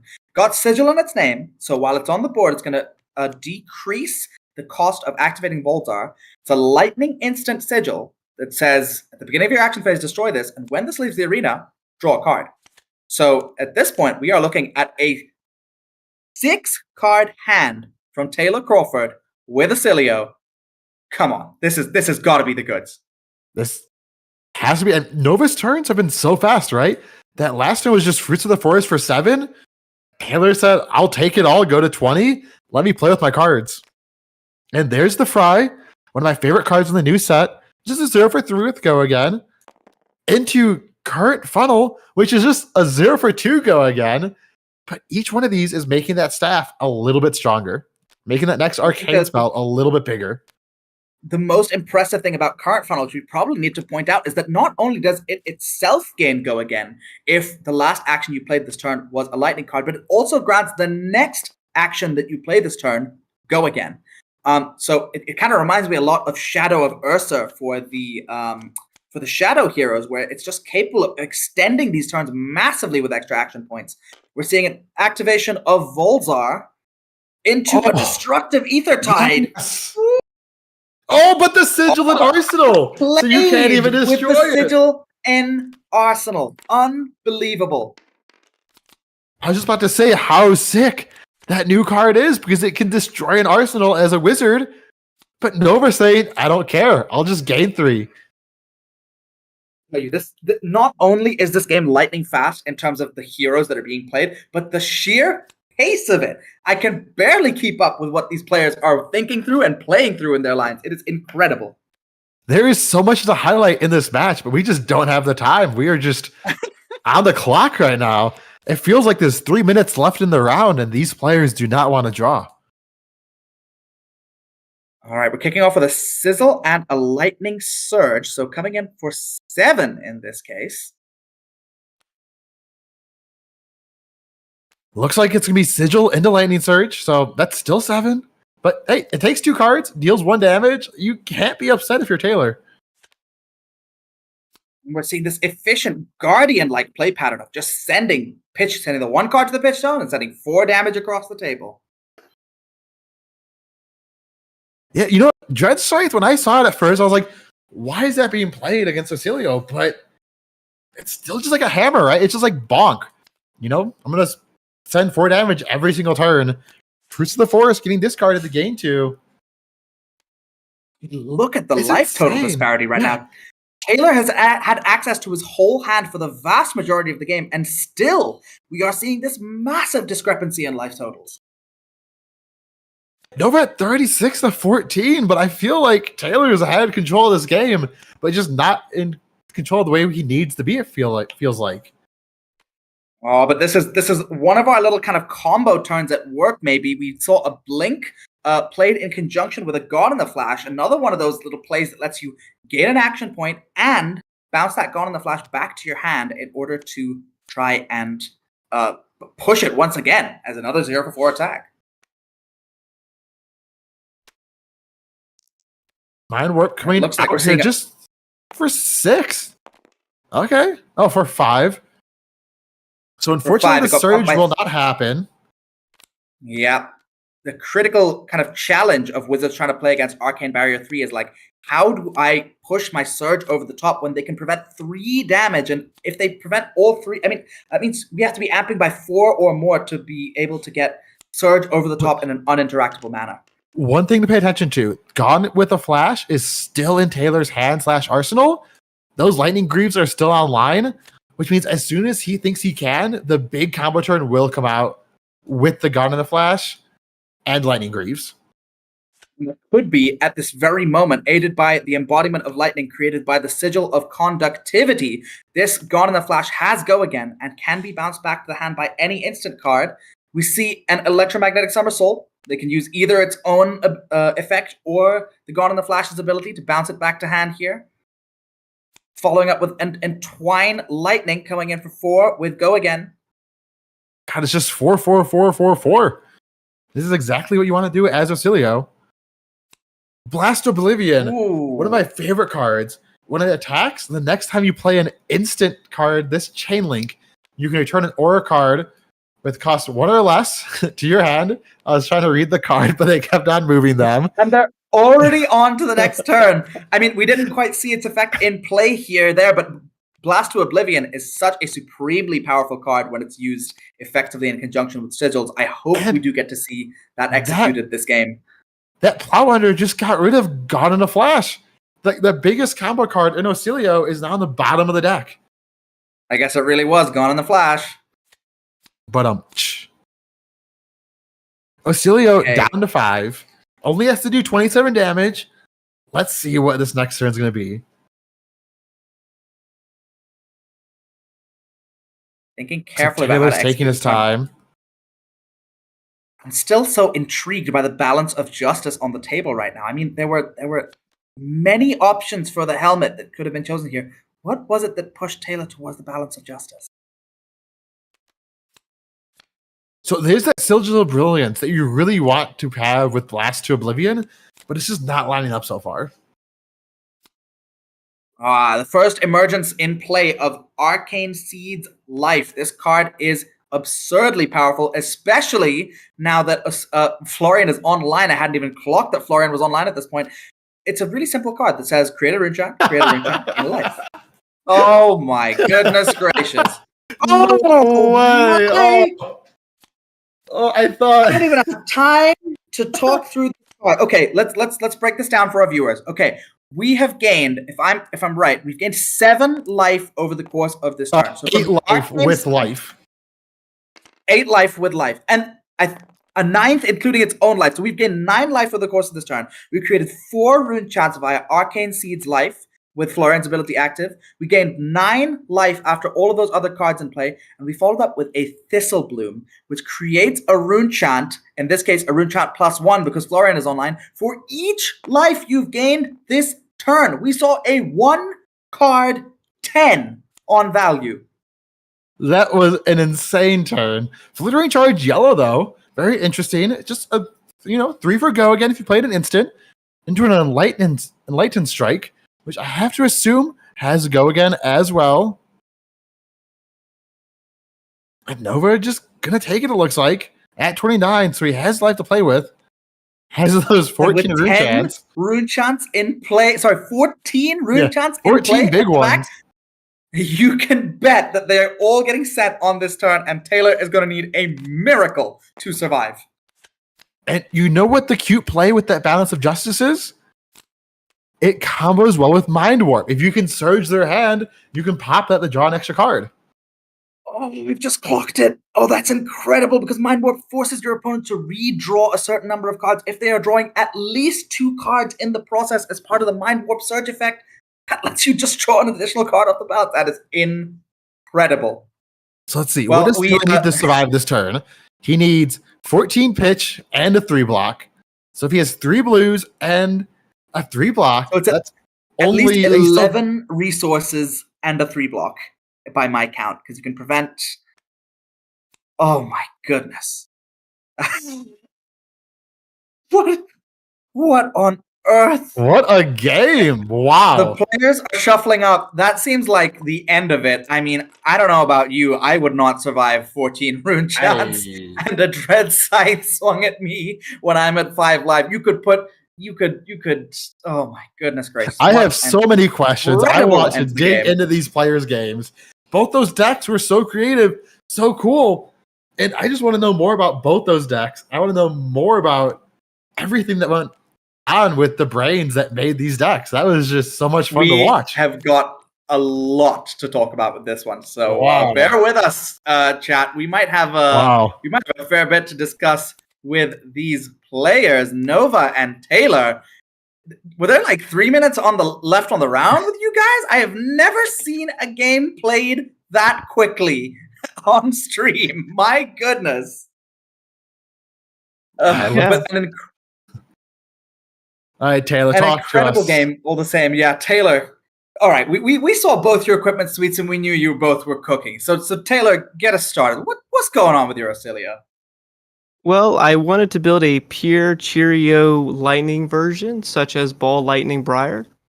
It felt like it was very good into aggro decks and stuff like that, but I was not prepared for Dread Scythe Florian. I mean, who would be? I don't know about you. I don't remember the last time I've sat across from a Dread Scythe in Classic Constructed, but you put up a hell of a fight. We saw some of those 5-card hands do some serious damage, and the disruptive on-hits in play across Mind Warp and Destructive Aethertide, very, very cool to see. We got to see some real Oscilio pop-off turns here, even if they weren't, 40 damage, one-turn kill combos. Got to see a little taste of what the hero can do that's really cool. So it was awesome to see your build pop off. Once we realized what the balance of justice was about. I mean, you tell us, is it Mind Warp, or is there other spice going on there with balance of justice? Oh, well, the Mind Warp was actually for balance. So the balance of justice was for Mind Warps into the aggro matches, and which is I was usually assuming that it's going to be a tempo-based Florian matchup, and then you surprise them with the Mind Warp at the end, and then you get to use the balance of justice as a ponder. Incredibly powerful. I mean, just a mass, just genius deck building. There's no other way to say it. It is truly incredible to think about. Meanwhile, Nova, Dread Scythe? What? Yeah, the Dread Scythe just because I built this deck, build this deck just trying to survive long enough, have many game life like the Rainbow Full of the Forest, Sigil things. And I want to try to survive long enough to get the hero ability value. So the replaying blade I can get more life. Makes sense. Oh, and that Sigil in Arsenal was insane.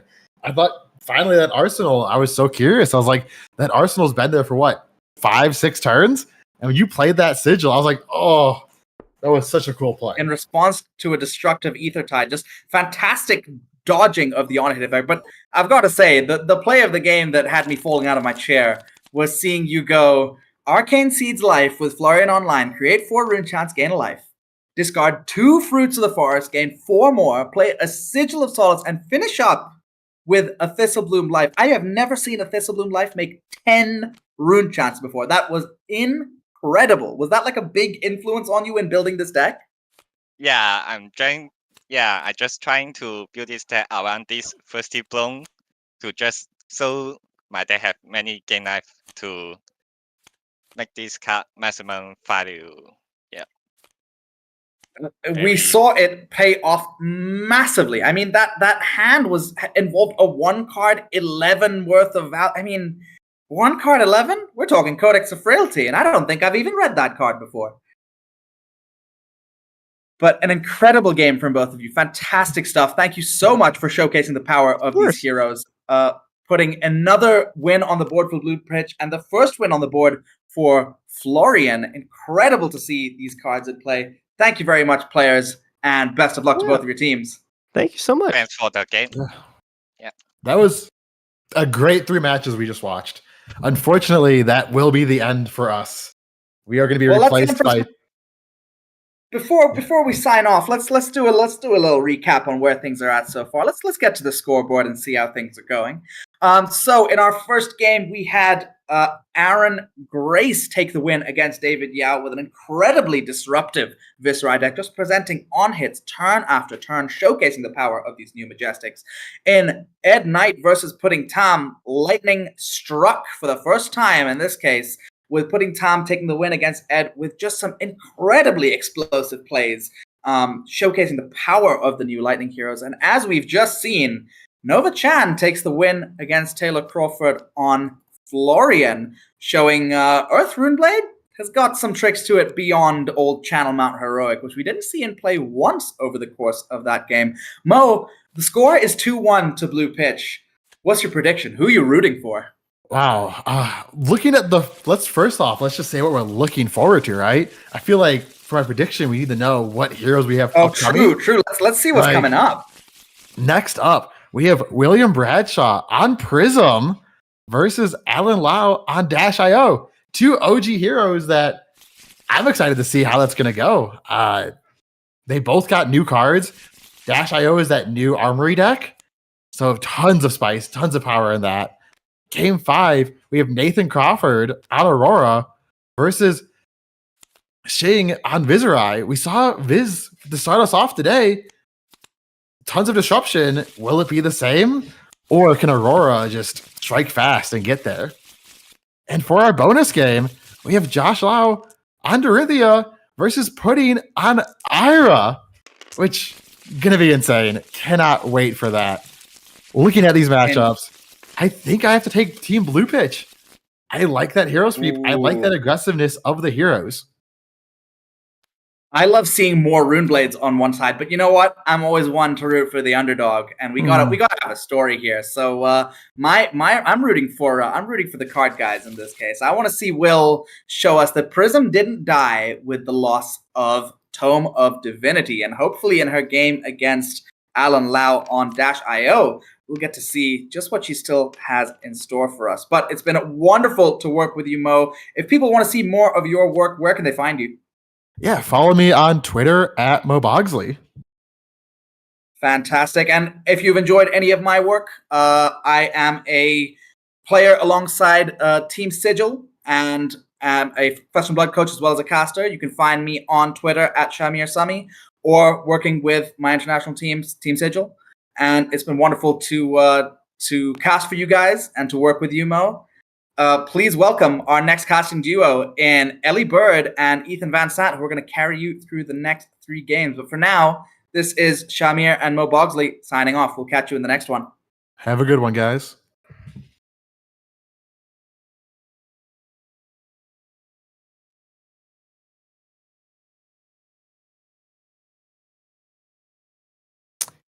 Hello, everyone. This is going to be quite an exciting run through our last 3 games of the Blue Pitch versus Card Guyz show match. I've thoroughly enjoyed watching those first 3 games, especially the last one, because I'm all about the spice. And that Dread Scythe list was spicy. But I'm getting ahead of myself. I am Man Sant, normally behind the camera, but this time, I'm in front, and there can only be one person with these dark curls, and it ain't Sam tonight. It is myself, joined by the wonderful crowned caster extraordinaire, Ellie Bird, that we saw last weekend in Tampa. Ellie, how are you doing? You flatter me. I'm doing good. I just got home from pre-release and very quickly ran through the shower. So disheveled is a great way to describe how I'm doing right now, but I'm here, I'm excited. I am especially after what I've heard were some pretty crazy games in the first half of this and the last TCG versus BP show match where Pudding showed the entire world what we were about to experience as the best deck for the following 3 months. I'm excited to see a little bit of insanity coming from these following 3 games. Right. We all remember what specifically Pudding did to the entire metagame by unlocking that Zen deck in front of our eyes in this here show match not so long ago. And I think we might have seen why Florian is making its way up to that S tier ranking on a lot of these tier lists, because that Florian deck in the last game, Ellie, I'm not sure if you got to watch that whole game, but I was here gripping the edge of my seat because how can a Dread Scythe Florian deck be this good? But my God, it looked incredible. And people in the chat were going wild over that one. And it reminds me of when Nathan Crawford, I think on a similar show match, first debuted this grindy value Briar, right? The 3-for-7 Briar, the Reaping Blade Briar. And there was this whole back and forth on, is Reaping Blade the right way to run the weapon slot because of its use with Tunic? Could you convert with Dread Scythe? People did experiment back then with that entire shell, but now we see Florian do it. But we're living in the past. We're living in the past because I do think the players are pretty much ready with this upcoming game. And it's Prism versus Dash.io. Will Bradshaw, who just came off the back of this fantastic top 8 run at US Nationals, and then Alan Lau, who's got more accolades than you can count. What do you think about this matchup we're about to see, Ellie? I am particularly excited to see what Prism does after the great burning of the Library of Wraith. I would like to see I think, at least my impression, no offense to the Prism players, both in this proverbial room and outside of it, my early take is that she kind of sucks, you know? I think she kind of lacks the explosivity that she needs to really, like, lock these games down early, kind of take people out of the running to win before it ever happens, and now she's kind of a little bit more of this, like splashy Herald aggro deck with, like, a combo game plan on the side, this ALS loop that's like actually quite difficult to set up now. But I am like extremely looking forward to seeing what Will has in store for us on that side. And then I also want to see Alan kind of jump through the hoops that are put forth by Prism, because Dasha has a lot of ways to generate a lot of action points, even without like attacking. You know, she doesn't necessarily need to boost. She can find a way to, oh look, there's a boom grenade on the top of my deck. I'm going to slam this into play. I'm going to get this action point, and then I'm just going to throw some crappy 0-cost attack at this, and then move on with my life. Whoa. Crappy 0-cost. Hold the phone, Ellie. They're playing with the new Dash.io legal cards. And may I remind you, there is a new, not so crappy 0-cost that we're going to see. I forget the name of it, but this is to remind the players, Fast and Furious. This is to remind the players, or the viewers rather, we are going to be playing with that October 18th release date Dash.io, just because when you do play your ProQuest season coming up, I believe the last 2 weeks will have this product legal. So a little bit of a game beyond the curtain, looking a little bit ahead of what the last weeks of ProQuest will be. But it looks like the players are pretty much ready, and I'm ready because I really want to find out how the Prism lists play going forward. The less degenerate, the better, mind you, and I think Tome being gone means they'll be less degenerate. But when Prism starts throwing Heralds against a deck that doesn't really have that many poppers, it can feel degenerate all the same. So with that, let's go ahead and take a look at the table. All right, so we're here now, and the chess piece has been removed. This means the players are ready to launch. Dash.io not running any of the new equipment that is coming from that Armory deck. And then on the Prism side, this is definitely the Herald chess piece, right? The Empyrean Rapture means Herald all day, every day. Isn't that right? I mean, surely, right? You know, you're looking to get that free flip after tutoring to go straight into getting some value out of that angel. I was kind of thinking for a moment, my mind's very much been in LL headspace. I was like, oh, you can get a free spectral shield after hitting. That's not what that does. It flips the angel. You go and tutor off of the trigger on Prism's first, or on Prism's hit there, which is definitely like, yeah, it's much more in on the Herald's plan. Then Vestige of Soul, which I do think, on the topic of the book burning, is something that's ended up quite a bit less ubiquitous in these Prism decks. Right, and I think players across the board are going to see that that's the norm going forward with pretty much this show match here. The player base takes a lot away from what we are shown in these show matches season by season. I know I absolutely love them. And what we're seeing unfold right in front of us is the absolute power of Dash.io going first. Look at that. 2 items in play right off the bat. Boom Grenade Blue, not too powerful, but it's just carrying damage over into the next turn and getting a counter on Symbiosis Shot with a Tekla Core off the back of that. So when you talk about needing to block down Heralds to deny that hit effect and like the Tutor and the Empyrean Rapture and all that, when you have these additional pieces in play already, like the Tekla Core to make up for some pitch and the Boom Grenade to present some additional damage, that is quite the roller coaster that you can start to ride to basically give up the value in how these Heralds can present otherwise so much. So this is respect, though, coming right off the back, blocking a Herald. I believe, how's this working? Cognitive Processor doesn't block, but it is being placed on the combat chain. Or does this card block? Cerebellum Processor. So Cerebellum Processor, I believe, was in play and is being used as fodder for the Galvanize ability on Adaptive Plating to get a little bit of extra block value out of it before it fizzles. On what you were saying earlier, also, there was a question that I felt like we asked a lot in Bright Lights Limited. You know, when you're playing Dash.io, when you're deciding on turn orders, it's like, well, would you like to cast 1 item or would you like to cast 2? Mm-hmm.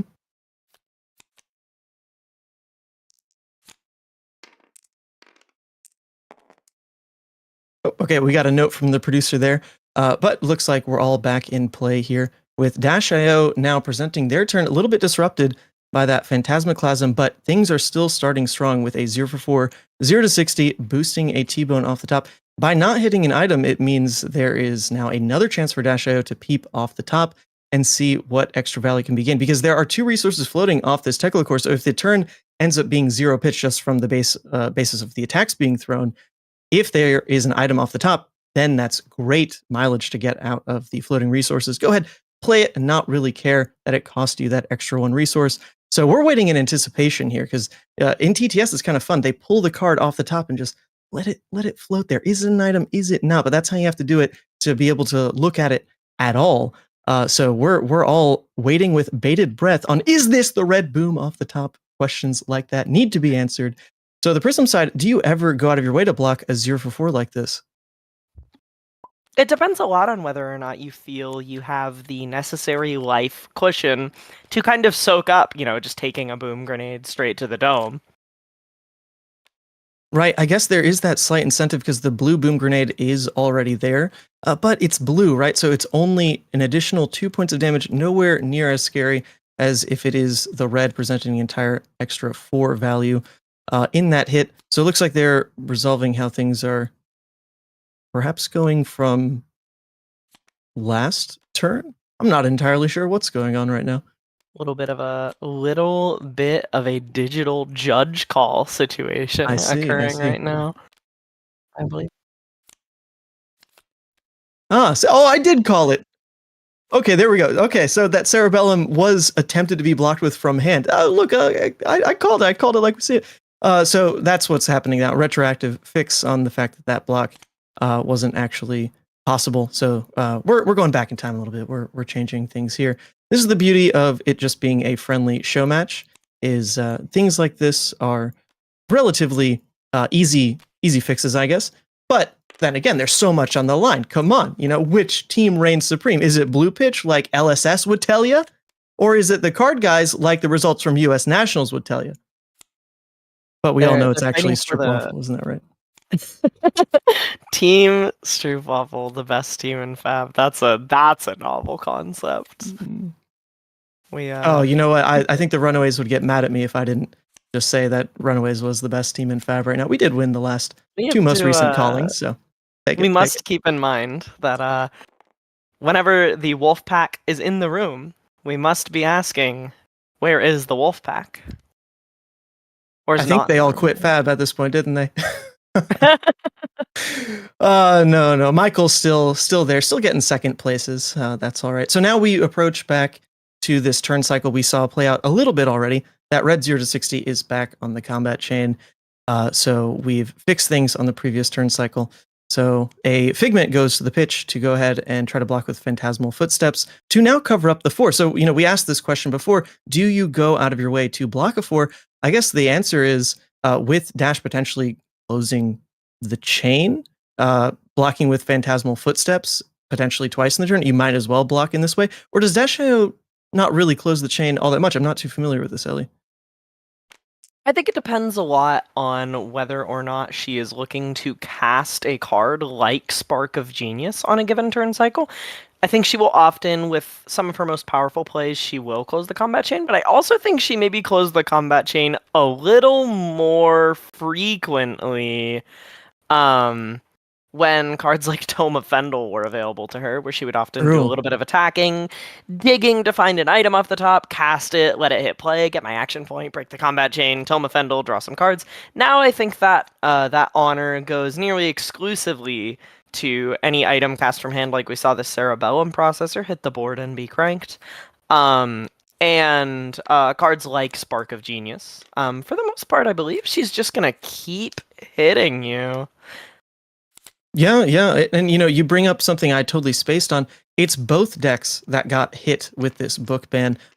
Yes, we're looking at new cards in Dash.io, but old cards have also gone to the wayside. Tome of Findel, rather, is no longer in this list, but the card draw is made up in these effects like Cerebellum Processor, and people have been lamenting on just how powerful this card is in Dash.io. So I'm excited. It's hit the table now, and I'd love to see how this actually ends up affecting the game here. We're leading the turn now with a Fast and Furious. Hey, this is the card. We had to shout this one out.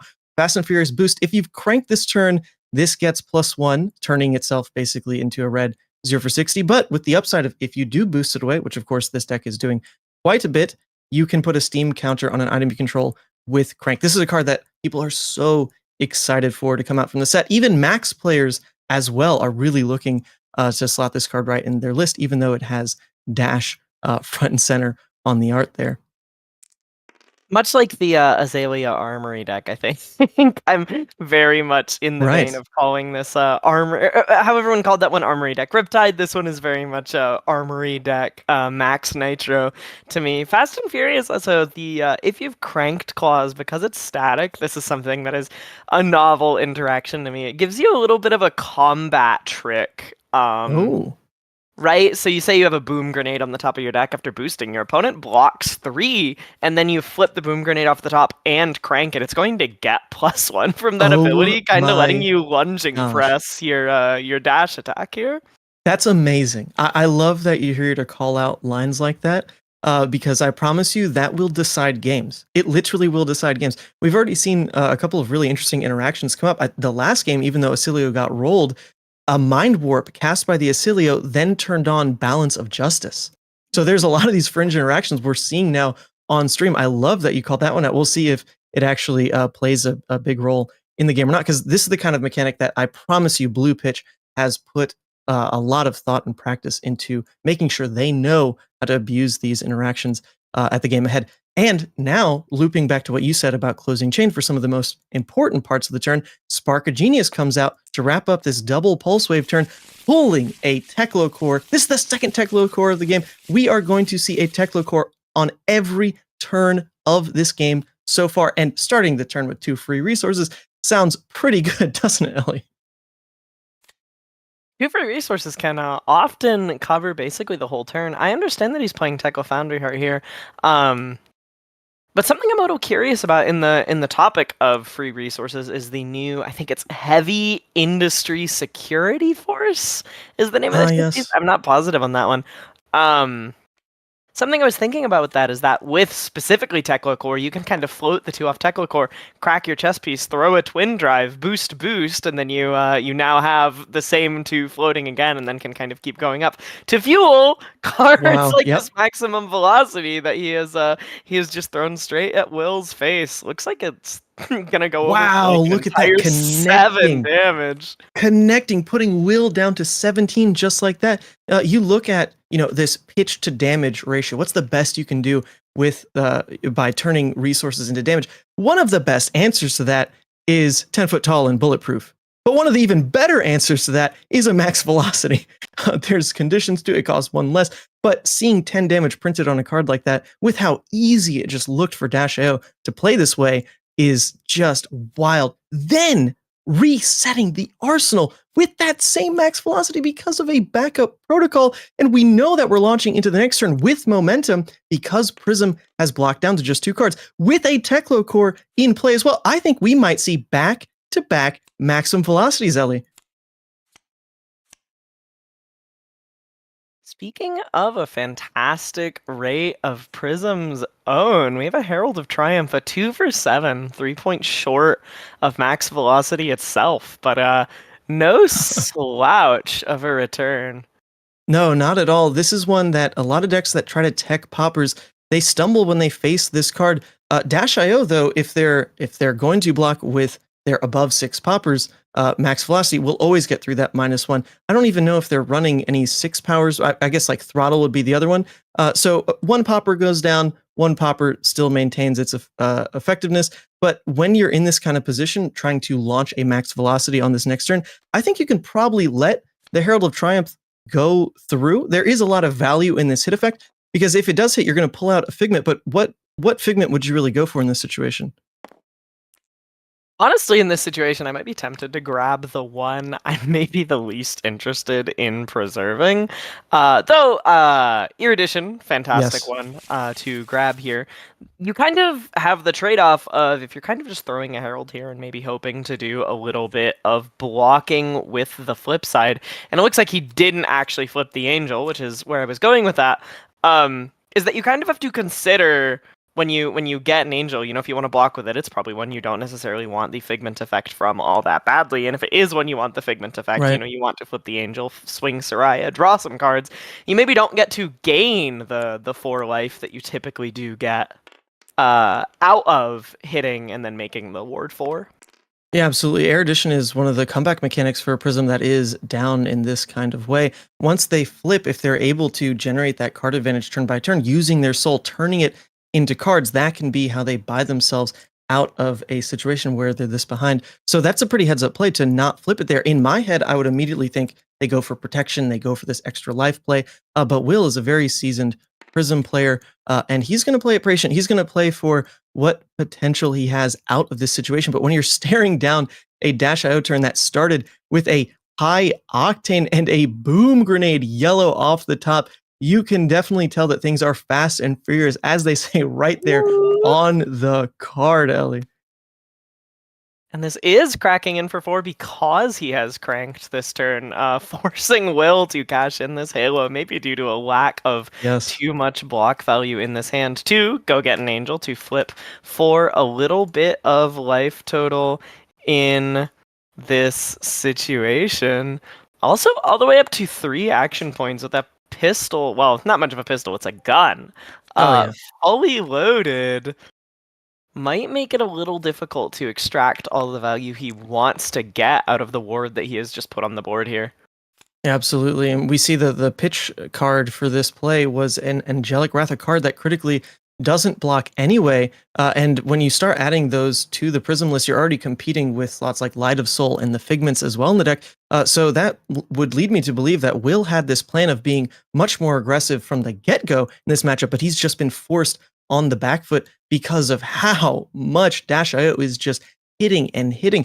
We're seeing, normally with Dash decks, sometimes they run into these situations where to get off the items, to get off the boost, they've kind of just got to run with whatever boost cards they have in hand. Sometimes they're blues, sometimes they're yellows. Everything's been red other than like one yellow zipper hit. So this is just looking great for Alan right here. And whether he converts this turn into just a barrage of pistol shots or pivots into this maximum velocity, or maybe does all of it at the same time, the Prism is in for a wild beating this turn, to the point where if you start to do the numbers, Ellie, there might be doom spelled for us on this turn cycle alone. We're staring down at least 6 damage, which would leave Will at 10 if gone uninteracted with. Just with the counters on Symbiosis Shot combined with the action points that he has available to him, but he also has 2 cards in his hand. It's possible he's drawn a little bit of a clunker, maybe something that doesn't convert all that well, but I would also think that were that the case, he may have done a little bit of blocking on Will's Herald of Triumph last turn.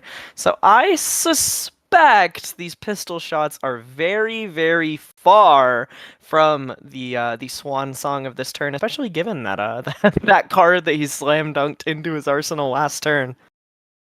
Oh, absolutely. There could also be this could also be Alan telling a story of a little bait and switch, perhaps showing that it could just pivot into a pistol turn, but when you have this flurry of action points generated from High Octane, you're not really punished one way or another for presenting the turn this way or doing it after the maximum velocity. So this could be a way to just hide how much damage this turn could actually present. I don't think it would change anything from how Will has to block, because it's just going to be damage that at the end of the day he might just straight up die to. It could be a play around abusing how Will chooses to flip an angel, because look at this. If this card is blue, or even yellow. Okay, it's blue. Look at that. There's 2 floating. There's a max velocity parked in Arsenal. That's not good for us. No. Well, hey, I'm team blue pitch. So it's good for me. It's good for me. I love these guys. And sure enough, this should spell this should spell the end of the game, because another action point will persist after this max V for a pistol shot to clean everything up here. So we've got 12 damage. And we've got 0 floating, so unless that's a defense reaction in the arsenal, this is exactly as lethal on, I believe, turn 4. What a knockout punch of an opener here. Oh my god.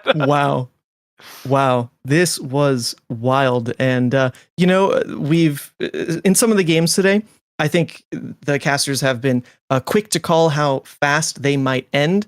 and they pivoted perhaps to slow down and end up being a bit more of a grind, like the Florian that we were anticipating being more aggressive turned out to be a bit grindy. This matchup we knew would be lightning fast from the start, and it absolutely did not disappoint. This was a wild showing to wrap up a game in like quite literally 4 turns. And truth be told, this is what scares me about Dash.io with the buffs. Thank goodness Tome, Findle's Tome was banned, because this is Dash.io without Tome, just from Fast and Furious and Cerebellum from that new deck, not even using the new equipment pieces, and she looked incredible. Like from your end, Ellie, does this excite you about our new Dash.io Overlord, or is it scary? I think she's reasonable. I think it was certainly very, very, very reasonable. I think it was certainly a very explosive match. I also think there's definitely a little bit of some points of variance on Dash.io's side of the board. You know, hitting 2 max Vs back to back, as well as never not having a Teklo core, is certainly on the optimistic end of things you can possibly do, especially into a matchup like Prism, where she may just try to race you with like 7-7-7-7 every single turn.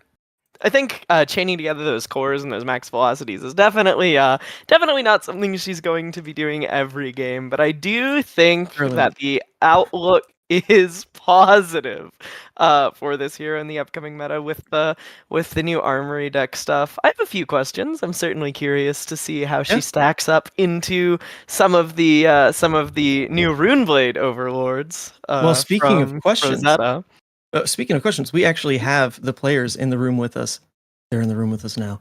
Oh my And we can ask Alan directly how good it felt, Alan, to just sequence that deck basically to peak performance. Is there anything from your perspective that you really thought didn't go well, Alan?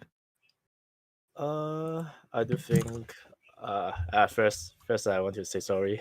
I'm just woke up. I forget the item has no block, and the new buff from the armory decks is the Fast and Furious, and the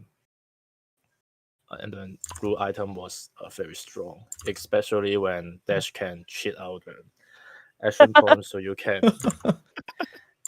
you can see the power that when I top deck rep backup protocol to draw an extra card, and then just drawing a max velocity. Why not? Seems pretty good. I draw for a yellow pitch, and then I break up the protocol immediately to get back the max. So I was quite high roll in this game, and Fast and Furious was also very strong, especially when you can play that, and then you can pay your top of your deck with a boot grenade, so it get instant +1. So it also triggers your green grenade. Very strong. Besides that, I think the new deck is also very strong, but unfortunately, as said, the old legs is performed better in the Prism matchup. So for sure, generating an action point, right? Just to get over any pesky ALS type of play patterns. Will, I want to ask you, this is a show match, right? We're trying to put on a good show for the people. And, this community-wide Prism hate aside, what made you want to take Prism? What were you trying to show off in this kind of show match? Because in all honesty, you didn't get much room to show off anything. So we're interested. We want to know, what was your plan? Well, these the pairings are random, so we don't know exactly who we're fighting until we get those pairings. So I knew going into this that Dio was going to be pretty tough, but mostly, Prism just lost Book, and I just wanted to show off, just lean into the aggression. It's gonna shine in certain matchups, and you're gonna fall flat on your face into quite a few matchups now. Actually, I think the main thing I'm showcasing is actually Prism players. Maybe step away from the deck for a little bit, because your brute matchup is nigh unwinnable now. But don't take my word for it. Well, you're the only word people have so far. This is the show match that's going to set the course for the entirety of this upcoming season. So thank you both for giving us that game. This actually puts us at 3 wins now on the board for Blue Pitch. So we're going to play every game no matter what. But in theory, it is now best case for the Card Guyz tied 3-3 if they win these last 2 games. But that's okay, Will. I'm sure the team loves you anyway. I still love you. So brutal. no, yeah. It's not just you who let the team down, Will. It's not just you. Ethan's not mad. He's boy. I'm allowed to disappointed. have some passes. Sure. That's right. Okay, well, thank you both for joining us. I think the next game is basically getting ready here, and it is going to be Nathan Crawford on Aurora. And Ellie, I can just feel it. You're as excited for this one as I am. Nathan and Runeblade, just 2 synonymous words in the English language. What do you think he's going to cook for us? I want to see some ridiculous Gone in a Flash shenanigans in this game, in this matchup. I have seen that card do some truly vile, illegal, I'm calling the police style things. I've seen that card generate some really insane turns. I would like to see some kind of pop off with that. Maybe paired with Aurora. Well, not just Aurora, but the new Lightning legendary, Lightning Greaves, which generates action points whenever you play an instant, which is very, very good with the card that wants you to play instants in the resolution step. I'm also very curious to see the direction he has kind of taken Aurora. I think when you look at this hero from a more holistic perspective, there's actually a lot of interesting interplay that you can do with a lot of various options that are in the deck. And you can almost end up on this maybe less aggressive, this mid-rangier plan, abusing some cards like Electromagnetic Somersault to maybe do a little bit of block 6, pick these back up. I still have 4 cards in my hand and I'm going to convert these at you. And maybe play more into that sort of thing. Kind of load your deck up with some 3 blocks, play off Face Purgatory, and maybe eschew a little bit of the lightning design space with the instant heavy approach to deck building and focus a little bit more on just value gameplay with a lot of blocking and a lot of abuse of the new kind of flickering sub theme in Lightning. Absolutely, yeah. It's actually what you described now is similar to what we saw Pudding show off with his Aurora build. It was definitely had a fridge of armor. It had the Dyadic Carapace. It had the Face Purgatory, I believe, and then it also had Reaping Blade. And I think we all expected to see Starfall. So I'm hoping we see a Starfall-centric build because we just haven't seen that tonight. But I wouldn't put it past Nathan to cook up something with Reaping Blade as well. It's a weapon he loves. On the other side, though... Sorry. Bless you. I hate to... No shame. I hate to speak about this hero. But it's the wrong purple hero. I really don't know why no one brought Levi to this tournament. What is going on? She is nuts. Why are you bringing Prism? Who needs to see Prism? Who needs to see Viserai? Where's Levi? That's all I want to leave it. But we do have a wonderful player, and I will sing his praises all day. We have Shing Tsang showing off Viserai for us. So this is a head-to-head of the purple Runeblade versus the yellow Runeblade. I love both of these players. I detest Runeblade as a class, but I detest Viserai a little bit more. So I have to put my hopes and dreams on regular, our boy Nathan. It looks like the players are ready, so let's move right on in. My hopes are pinned with Mr. King Shing, as the other members of Blue Pitch have put it.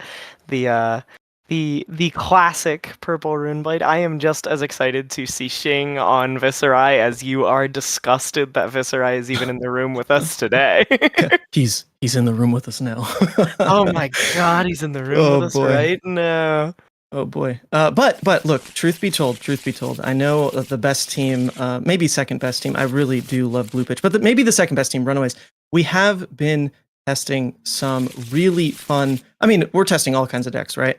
And I go ahead and give it my go, even though I don't get to play in these events, just to see, what I can figure out. And I gotta say, I tried a Viserai list that I really, I loved. I can't believe I'm saying it, but there was a Viserai deck that kind of broke the pattern of just Mavrians guys into weapon curve, blah blah.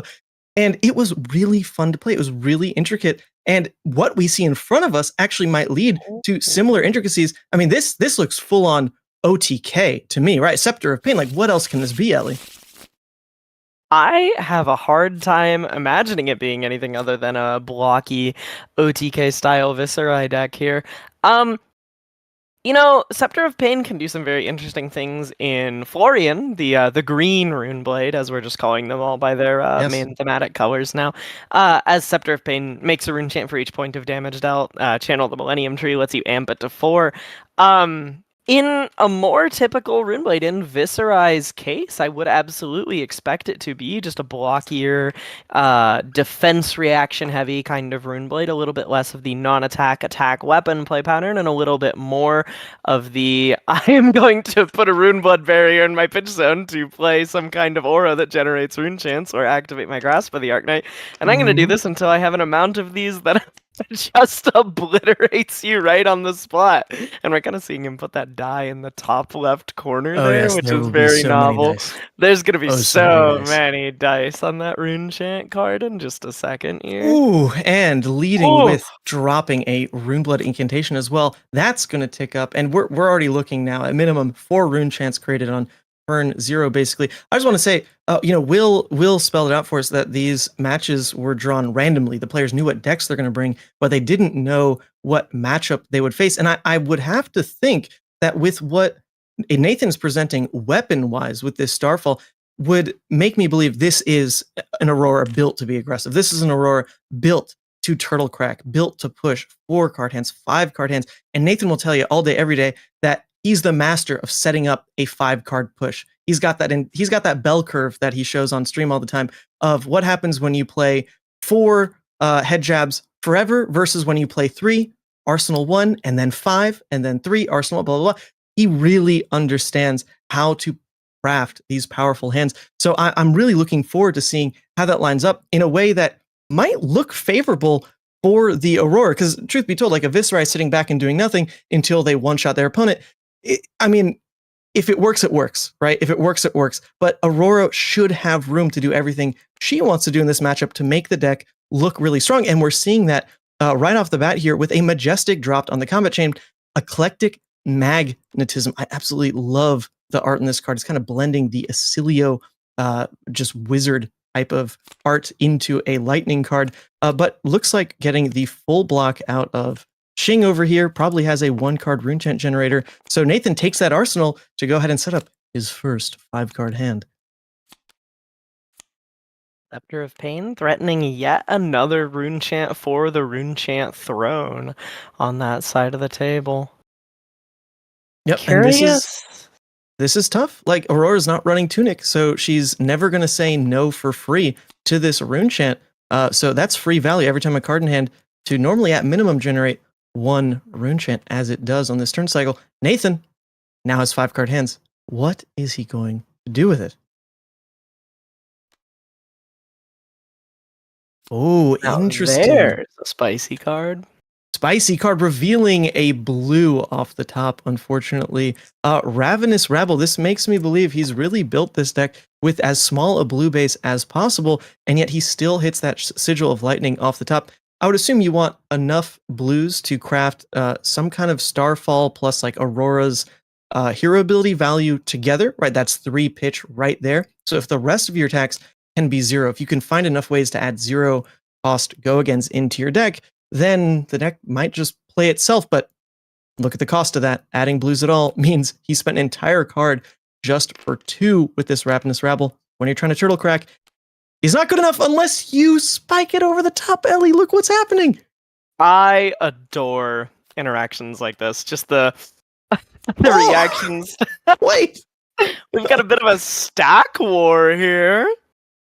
This is fantastic. Decks that run reactions on both sides are always so exhilarating to watch. I do hope it pays off for this Channel Lightning Valley. There is a Lightning pitch card at least, so it will stick to the next turn. He didn't just play it to cycle it and perhaps not have it stick. So that's looking good at least, but will it trigger this turn? It does specify that the first time you deal damage to an opposing hero, that even counts the Starfall at this point. So now all of a sudden Starfall presenting a hit trigger since we haven't seen any damage come through on this turn just yet. reaction was super fortunate there, but worst case, like you said, when Channel Lightning Valley hits the board the first turn, it's a lot less impactful. You functionally played a plunder run from hand, maybe at instant speed, but it's still not as impressive as what this card really tries to accomplish when it's on the board and you're already holding 5 cards. It lets you have a bigger 6-card hand, so maybe not quite catastrophic that he failed to get over with it on this turn cycle. And, he gets to swing Starfall here, get another card from him, say, okay, well, block if you don't want me to draw a card, and then he has 2 floating here. It's possible he gets to kind of end on an Embodiment of Lightning, or just play this Eclectic Magnetism. He's decided, Interesting. I would like to push. I want to draw this card, and I want to make you uncomfortable, and I want to keep you off that Scepter. Right, so this is now coming in for 5. It kind of breaks the pitch curve that Nathan was working with of being able to just pay right into the Aurora ability, but it's asking a lot of questions about whether or not Shing will let this card draw through, and we see a Spellbound Creeper sacked just as Iron Rot Boots, basically, alongside yet another defense reaction. These reduced to rune chance. We saw that yellows are being run. Obviously, the reds are being run as well. I do have a question on whether or not the blues get run, because I've seen versions of this list. Lucas Oswald actually famously says on Runaways that if you really think about it, blue reduced to rune chant is still 4 value, because it blocks 2, it generates a rune chant, and then it reduces like a 9th blade or something. Come on, that's 4 value. So we'll see if Shing went that deep drinking the Kool-Aid on whether or not it gets run here. Otherwise, it's just more Read the Runes coming out of the right side of our screen, all the way up to 7, an effective 8 showing, because there's a little more tick on the Runeblood incantation. And Nathan is off of a 5-card hand to try to push what is now a new 5-card hand from Shing. This is a cool card. Arcanic Shockwave, a fuse card from the first Tales of Aria set, also being fused with another Channel Lightning Valley. Channel Mat Heroic was very much a card that you were glad to see in multiples. You could just kind of slam them both and bury your opponent under value. But I think when you have multiple of Channel Lightning Valley, it gets a little bit awkward. Yes. Especially in this scenario where you fuse with this card, and then it's like 1 arcane damage is coming in. If they opt not to cover the arcane damage, you've missed the window to play the Channel Lightning Valley and draw another card. So that's pretty awkward. Maybe not what Nathan was kind of hoping to see in this 4-card hand, but nonetheless, this Arcanic Shockwave is a 0 for 5 with Go Again in the form of split damage here.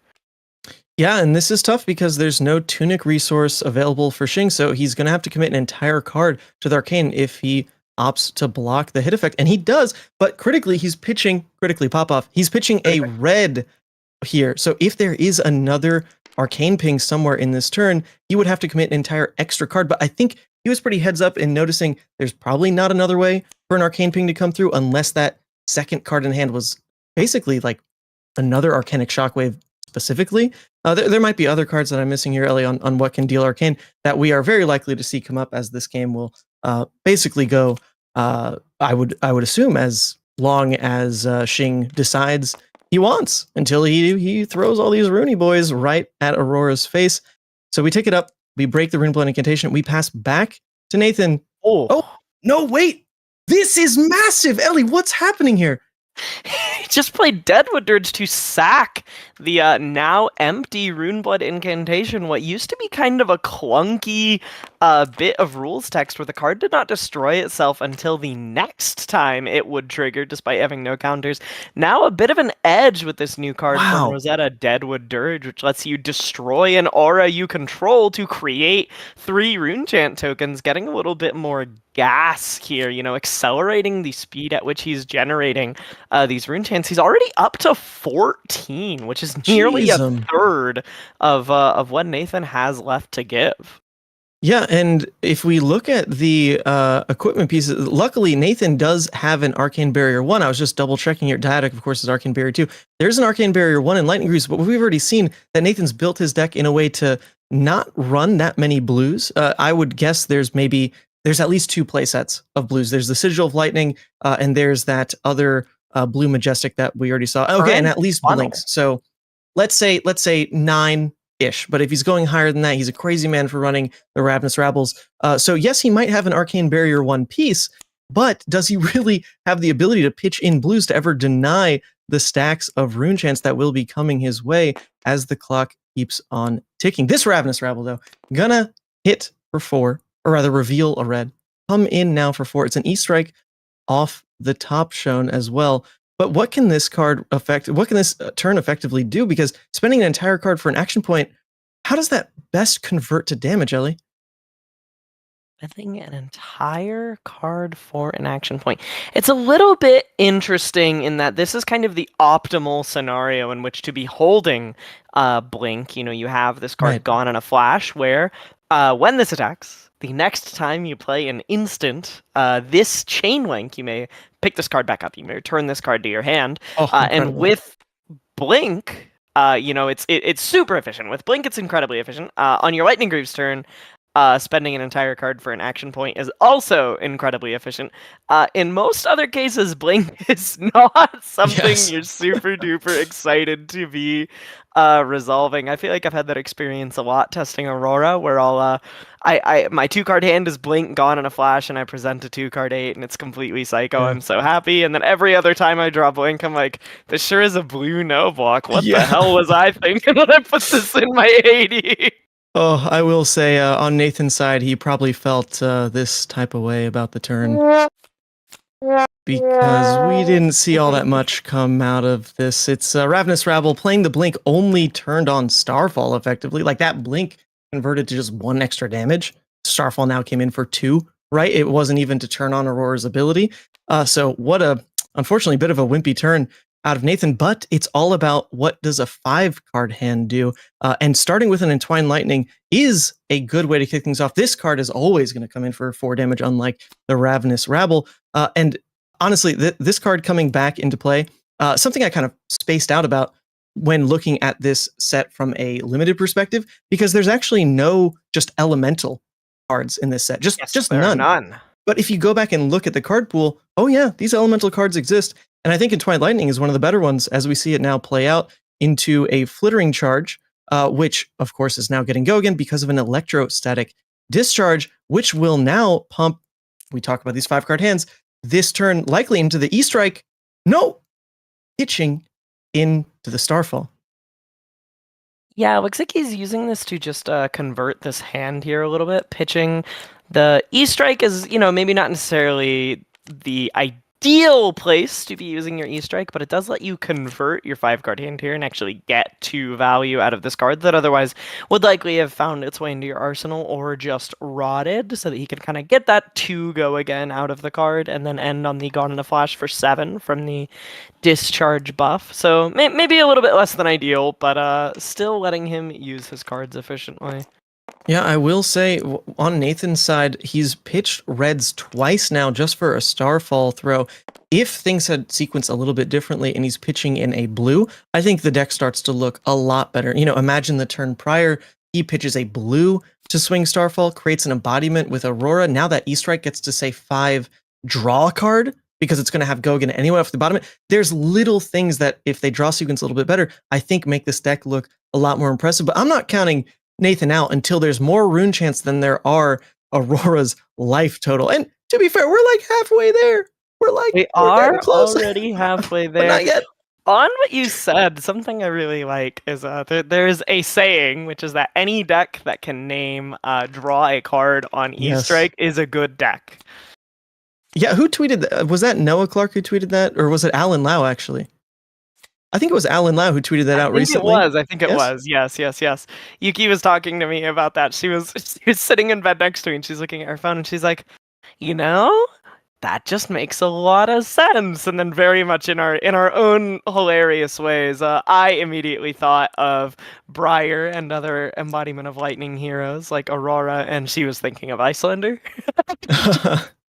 Yeah, I will say I felt sad when I saw that tweet because in Levia, there's similar instances where it's not so much that it's draw a card off E-Strike, but it might be like a random draw on a Blood turn or something, or like Call to Grave Beast. Then if you end up with a Wrecker Romp, and you just like stare at this card that you so wish could go to Arsenal, but it's a Wrecker Romp. My 3-card 6. Maybe Levi is bad, guys. Maybe Levi is pretty bad. Maybe she is bad. Maybe we were wrong about her. Yeah. Okay. But speaking of the opposite of bad, which would be good, which would be quite good, which would be insane, which would be this headpiece face purgatory. Incredible card. And you look for windows to use it like this to either push an aggressive deck that wants to go on Arsenal for a 5-card hand off of it, which is exactly what came up here. You look to push out these potential go wide turns, these potential reactions. There's just so much flexibility with what Face Purgatory can do for the deck. And it lined up beautifully here, pushing Aurora off Arsenal to now open up Shing to slam. This is not quite the OTK, but this is going to be massive damage. And Arknight Ascendancy with Slogism. We're going back to when this set Arcane Rising first came out. This was the combo people were chasing, and we see it. When's the last time we even saw this happen? More recently than I would like to have been the case. Friend of mine loves to play the Slogism Ascendancy pile. I have had many an 11 dominate and what is this, 6, 12, 18, 19 rune chance thrown at me before. Oh, haven't we 2, all? And 3, this 4, 5, 6, 7. Yeah, this is actually such beautiful play into Face Purgatory. Not only is it because this card has Dominate. Oh, this is insane! He has the Sigil of Suffering here, not only to cover 4 damage, which will actually fully block out the Arknight Ascendant. No way. They have to draw a card off of the Channel Lightning Valley because it triggers on both players' turns. Okay, that was hot. Well done, That was Nathan. insane. I was about to say that pitching 2 cards into the Arknight is actually a way to potentially like play around these Face Purgatory turns. Of course, it had Dominate anyway, so it wouldn't quite line up. But pitching those 2 cards was not an overpitch. That was Xaxes, which left Shing open to that Sigil of Suffering type play. And props to Nathan. We're finding all these Illuminary little reactions. I love that one because you're just dealing 5 effectively, like 5 value on the block and drawing a card out of it. That's like 8 to 9 value out of a singular block. 1 card, 8, 9. That's crazy. Electromagnetic Somersault was getting praise, and it's only like a 1 card 6. Codex, cry your heart out. Yes. This is one of my favorite interactions with Sizzle. A card that is actually not in Rosetta, but is actually only in the Aurora First Strike deck. Says your next lightning or elemental attack this turn gets +3, and then so it'll buff Starfall since it's actually a lightning runeblade weapon. This is something I really like about Sizzle because it opens you up to these like super duper powerful smaller like 3-card hands where you can play something like Sizzle, Starfall, Swing, Come In, and Conquer, or like this, another First Strike. Here we have Static Shock. So he's playing out 3 cards here that is going to represent Sizzle, Starfall for 5, and then Static Shock for 5 yet again. And then he has the 2 floating to end on an embodiment. So it's like both efficient and ships an action point forward to his next hand with an arsenal. That's pretty impressive. Hey, look, Nathan's got some life in him after all. This is lining up really well. You know he's been deep in the tank here because these are cards that, in my head, when I'm painting a picture of what an Aurora deck looks like, I totally forgot there's actually playable cards coming out of those First Strike decks. We actually saw it come up a little bit earlier with the block card out of the Terra deck, the one that creates a Might. In that Fatigue Florian deck, the value of blocking, gaining a Might to then throw like a CNC for 7, that came up. And now we're seeing the other side of that. Aurora's got some game too in her First Strike deck because Lightning Press! This synergy. Look at the synergy. A Lightning Press. Now, Shing has reactions, but does he have one for this specific chain? Because if not, we're talking about another card draw to continue this hopefully oppressive 5-card play pattern. No action point to speak of on Nathan's side of the board with which to continue the turn, but he does get a card for his arsenal, and does look like it was one he was happy to arsenal. Aurora does have a few stinkers. We saw Nathan discard, actually to that Face Purgatory, we saw him discard a Warmonger's Diplomacy, which is maybe not a card I would be particularly excited to draw off of Channel Lightning Valley. Oh, that is interesting to see. So that means his blue count is perhaps... what we'd already counted like 9. I believe it's this might 12. Push it up to 12. Yeah, so we'll see when the full deck lists come out here. But that is a brave soul to be running Ravenous Rabble on top of a blue count that high. It might have also been a card he sideboards in because this is a Runeblade matchup, right? Viserai is a bit more contingent on the play pattern of non-attack attack, whereas Aurora just needs lightning cards, so she can get around playing instants and attacks rather than always needing the non-attack play pattern with Runeblade. So if Aurora becomes one of the decks that can actually play Warmongers, kind of interesting that a Runeblade might be able to bring in a hate card that targets the others oh so well. It feels very insult to injury to both be this incredibly efficient aggro deck that already dodges Warmongers. You know, her non-attack attack suite is kind of a little bit more like a spells and attack suites, which is cool. I think it's kind of an interesting point of design. You know, I think you end up having to pivot what Runeblades do a little bit when you commit to keeping cards like Warmonger's Diplomacy in the game. Because you can't just keep designing heroes that just fall face first onto that proverbial rake. So it's cool to see that kind of delineated, like, okay, she's spells and attacks, and these instants are versatile and dodge Warmongers, but make her a little bit softer to disruption. But she does get to dodge Warmongers while playing Warmongers, which a little bit of salt in the wound for the other Runeblades. Oh, not only does she get to do cutesy plays like that, things like Gone in a Flash are just all-star cards for Aurora that we hadn't really seen yet pull their weight in gold. But by dropping a Sigil of Lightning, that Gone in the Flash goes right back into hand. It's basically, I've seen it compared to a Snatch that draws a Snatch. Yes. Without even like needing to hit, right? Like it's a 0-for-4 that is going to turn into a 0-for-4, which is just, you start to put together these hands in an aggressive deck. If you're throwing 0-for-4s continuously, that is something you definitely want to be doing over throwing 3s, right? Breakpoints galore. And the fact that it can refresh itself, you play it back on the combat chain, play another instant, this thing can bounce and bounce and bounce. So to start a turn that way is quite exciting. Now we get an Arcanic Shockwave followed up, now fusing the Gone in a Flash, which was already on the combat chain. No knowledge really gained for Shing with this fuse, which can sometimes be a bit of a trade-off with that mechanic. Really, really cool stuff. And something interesting about Gone in a Flash, specifically in matchups like this, where you have Turtle Burst Viserai, who is kind of wearing Nathan down a little bit on cards, both players about halfway through their decks here, is Gone in a Flash just, even if all you do with it is I attack, I flicker it, I throw another attack, I slam it back in my arsenal, and I do this for a few turns, you can often get a presented 16 to 20 damage out of just one card out of your deck, which does so much for this hero's ability to fight back against heroes that just want to fatigue her.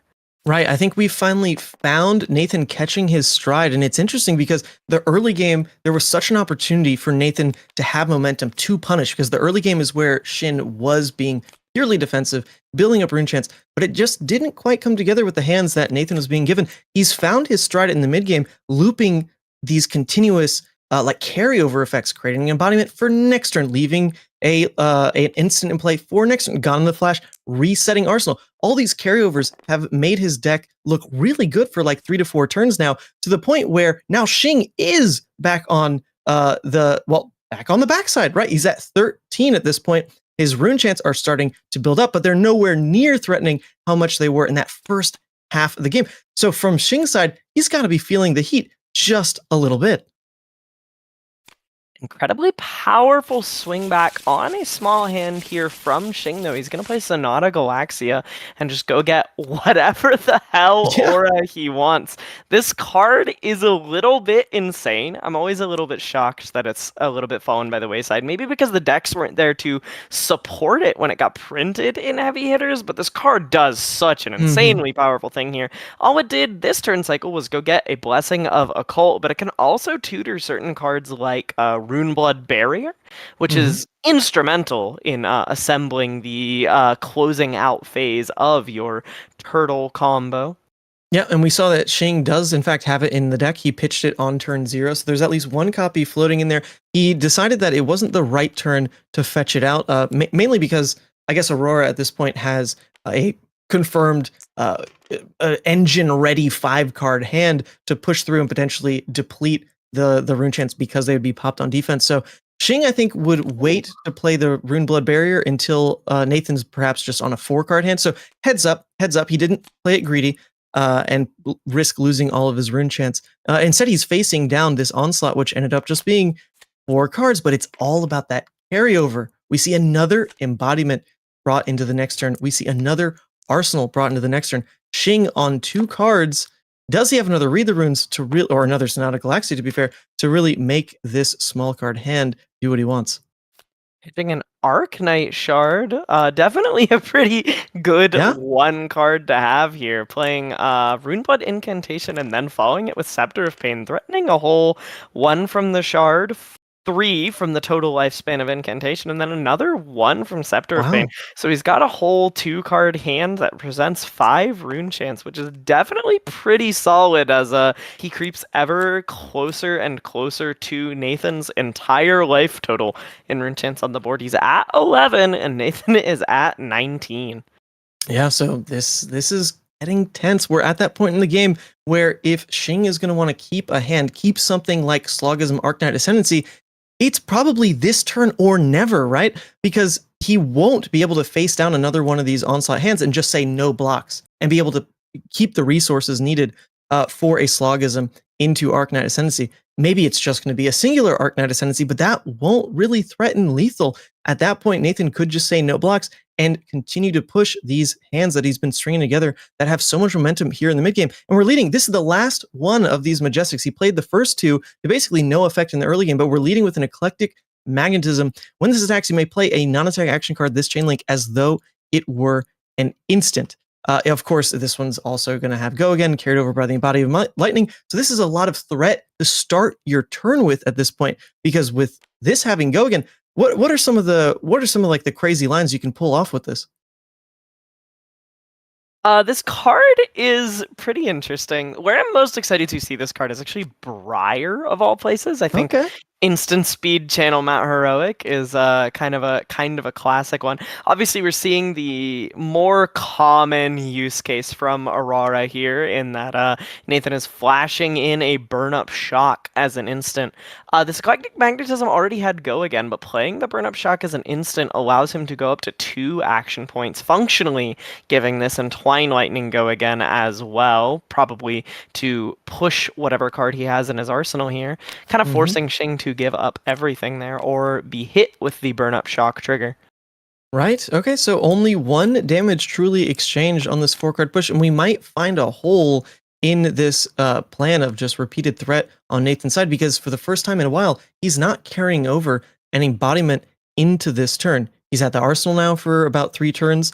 So Shing can just be hoping and hoping, please draw a Runeblade hand.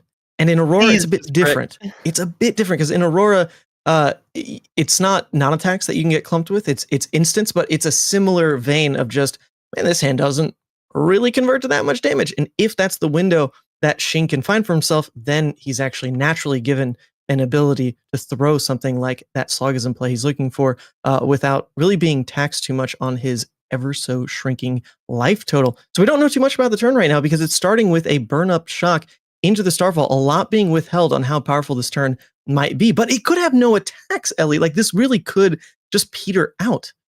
This is the 3rd Burn Up Shock turn he's played in a row, I believe. I think, yeah, at least the turn before. I might have missed it on the turn before that. Burn Up Shock. So in total, this is just an effective 5 damage on 1 card if you get that burn up through. Obviously, last turn, it's why Shing had to fully block out. He didn't want that burn up portion of the text to really push through. But when you have cards like Lightning Press, you can get the job done and more, because at this point, it's a rock in a hard place at this point, right? You show the Lightning Press is there. So what is Shing to do? What is he to do?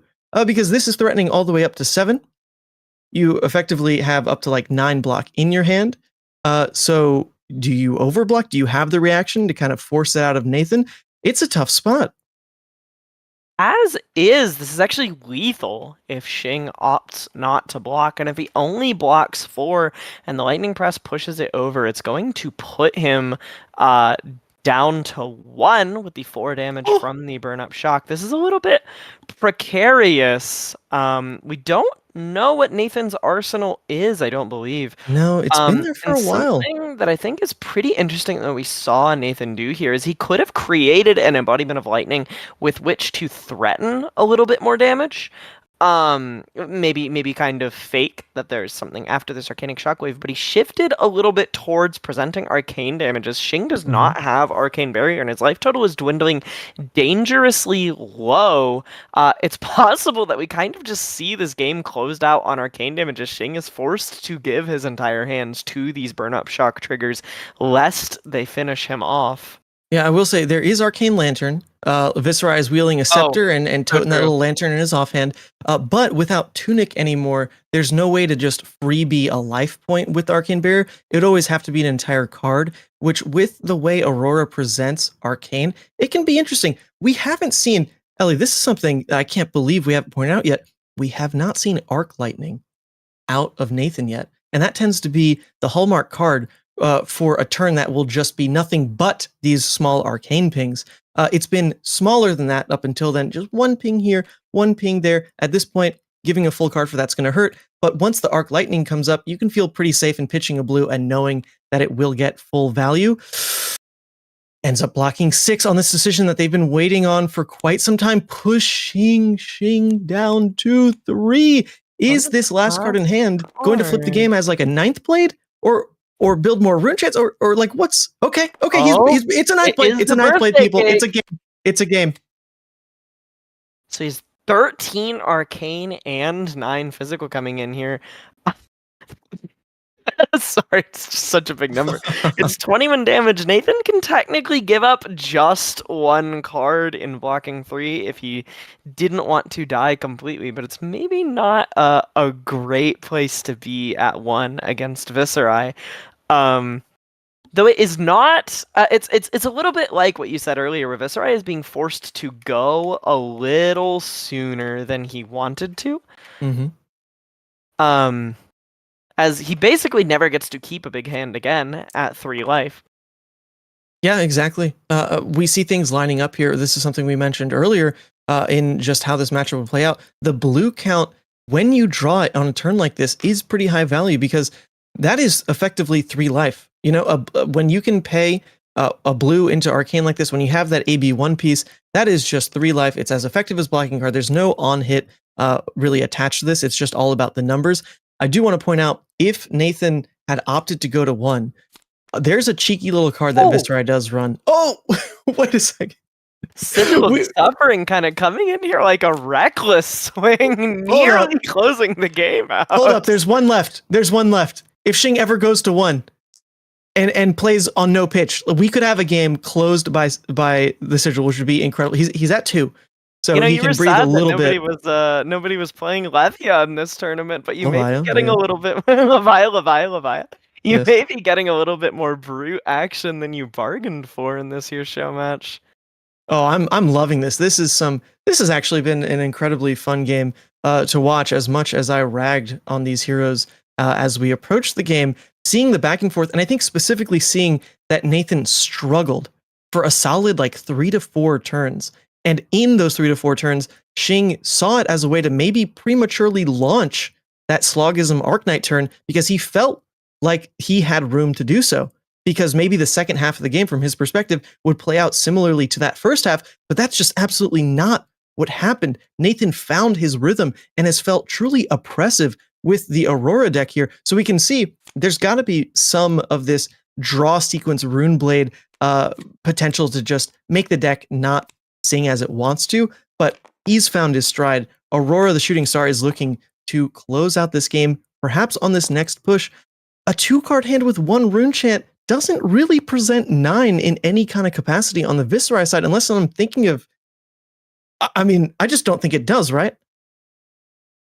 There's a couple options, but it usually takes some kind of tunic interaction, and more importantly, it requires you to have a real weapon on the board. Which this Scepter of Pain, I almost called it Arcane Scepter. The Scepter of Pain may be a little bit of a clunky thing in these end games where you can't really present as much damage as you might like to in smaller doses without keeping some more cards.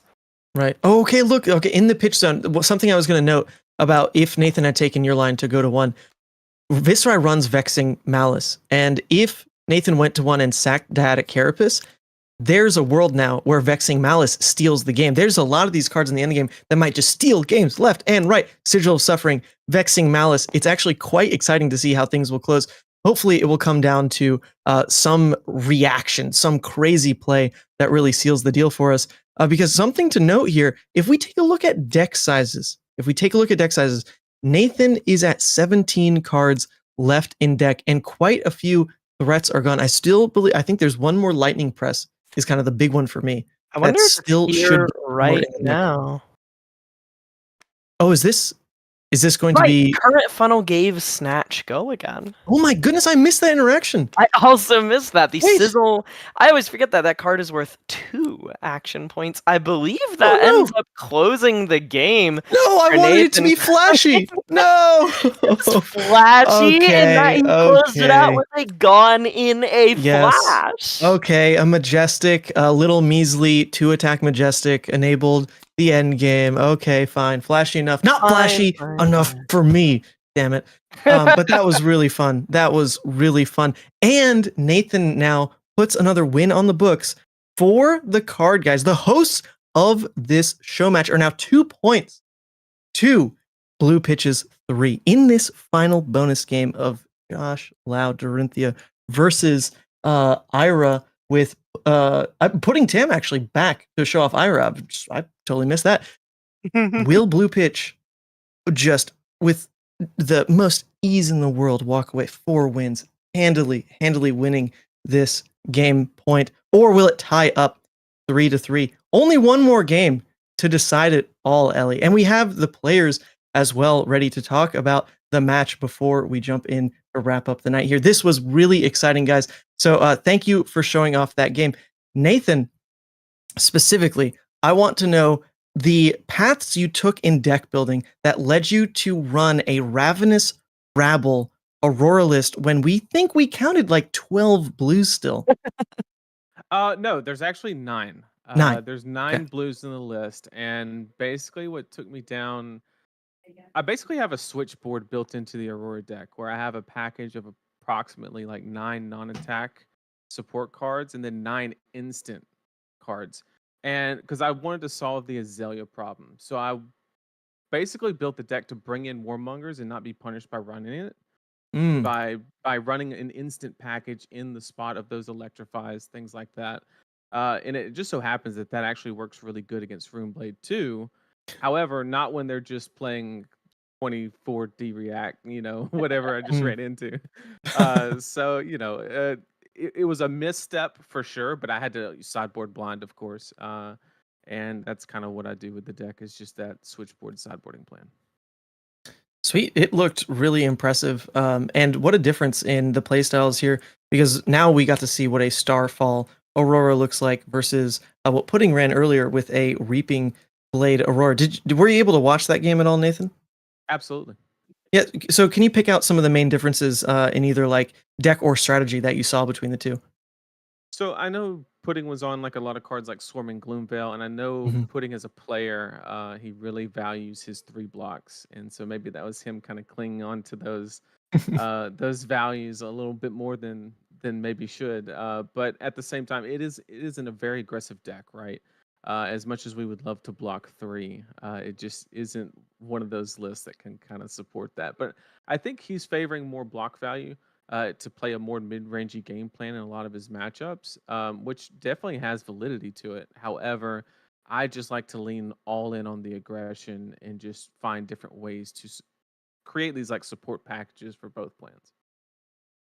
Great. I really love that we saw multiple playstyles in this and saw, I think something that blew me away about the Aurora was how long it took you to find your rhythm. But once you did, there's so much carryover in this deck. The embodiment, setting up a very intentional arsenal on and on. Lightning?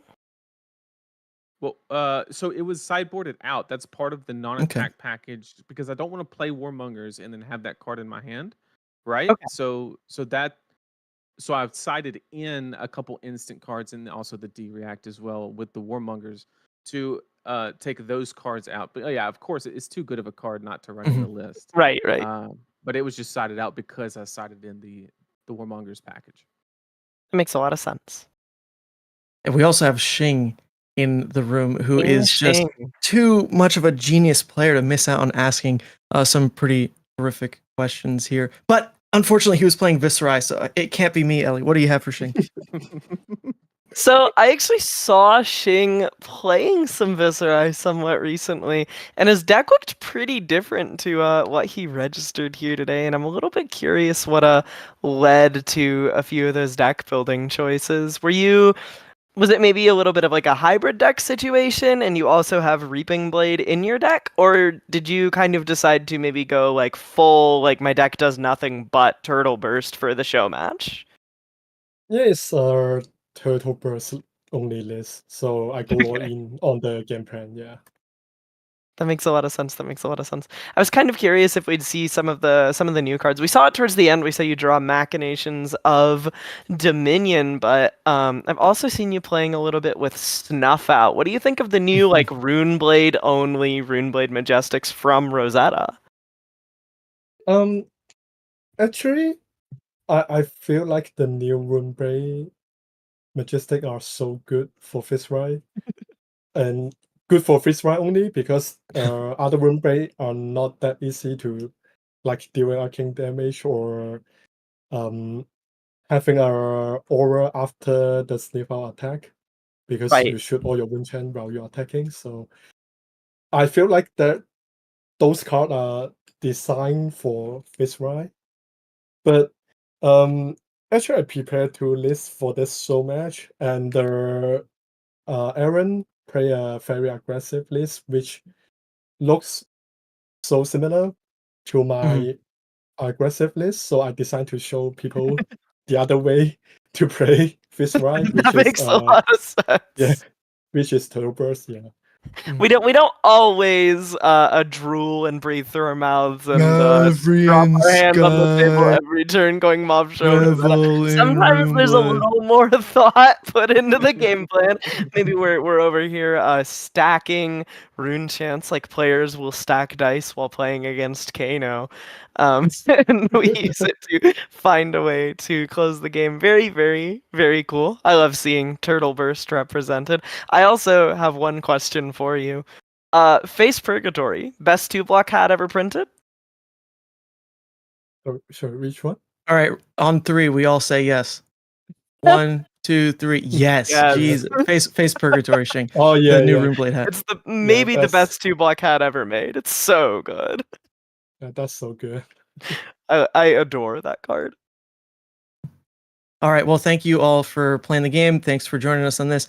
I want to remind the chat, don't tune out. The viewership dropped. Come on, guys. We're about to see Josh Lau on Dorinthea versus Pudding back on Ira. Back on Ninja. Ninja lives again. Josh Lau can only play Dory. So, like, this is great. Like, we get to see two masters of their craft face off. And I'm pretty sure, let me check the TTS, because I think, yeah, they're ready.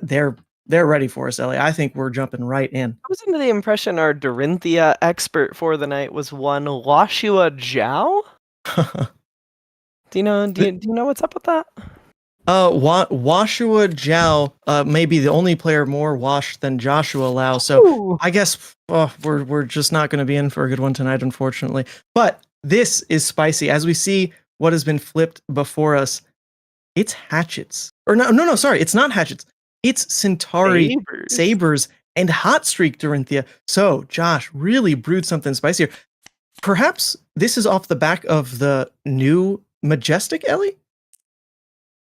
It's distinctly possible. Unsheathed is a really, really, really strong card. That's kind of a card that I see people kind of keep reading for the first time, and they go, oh, what a sick Dawnblade Dorinthea card, and then they read it again, and they realize that it needs to have 7 power, which, great if you have a counter or another buff, but maybe not something you want to be relying on in your given hands with Dorinthea, and most of the time it's just going to be a sharpened steel. Not awful, and maybe a minor upgrade, but not quite as stellar in those decks as it is with a Centauri Saber or perhaps a Raiden Duskbane, where it will always be granting that action point. Okay, so as things kick off here, I really expect this to be a grindy deck, and as we check the deck sizes This is interesting. It looks like Pudding has opted for just a 60 card deck, whereas Josh is on 65. So Josh on his end is prepared to perhaps be a little bit behind on needing to block. Maybe it's just the fact that he's going second and expects to spend extra cards from deck in this type of situation, just blocking out the Kodachis. But this is a deck where neither hero should be throwing too much damage. It's all about like consistency, right? It's about value grinding. So we're probably in for a long one. And I mean, it's Ira, right? It's kind of like a new matchup for the CC metagame. I'm not entirely sure who has the edge here. What do you think about this one, Ellie?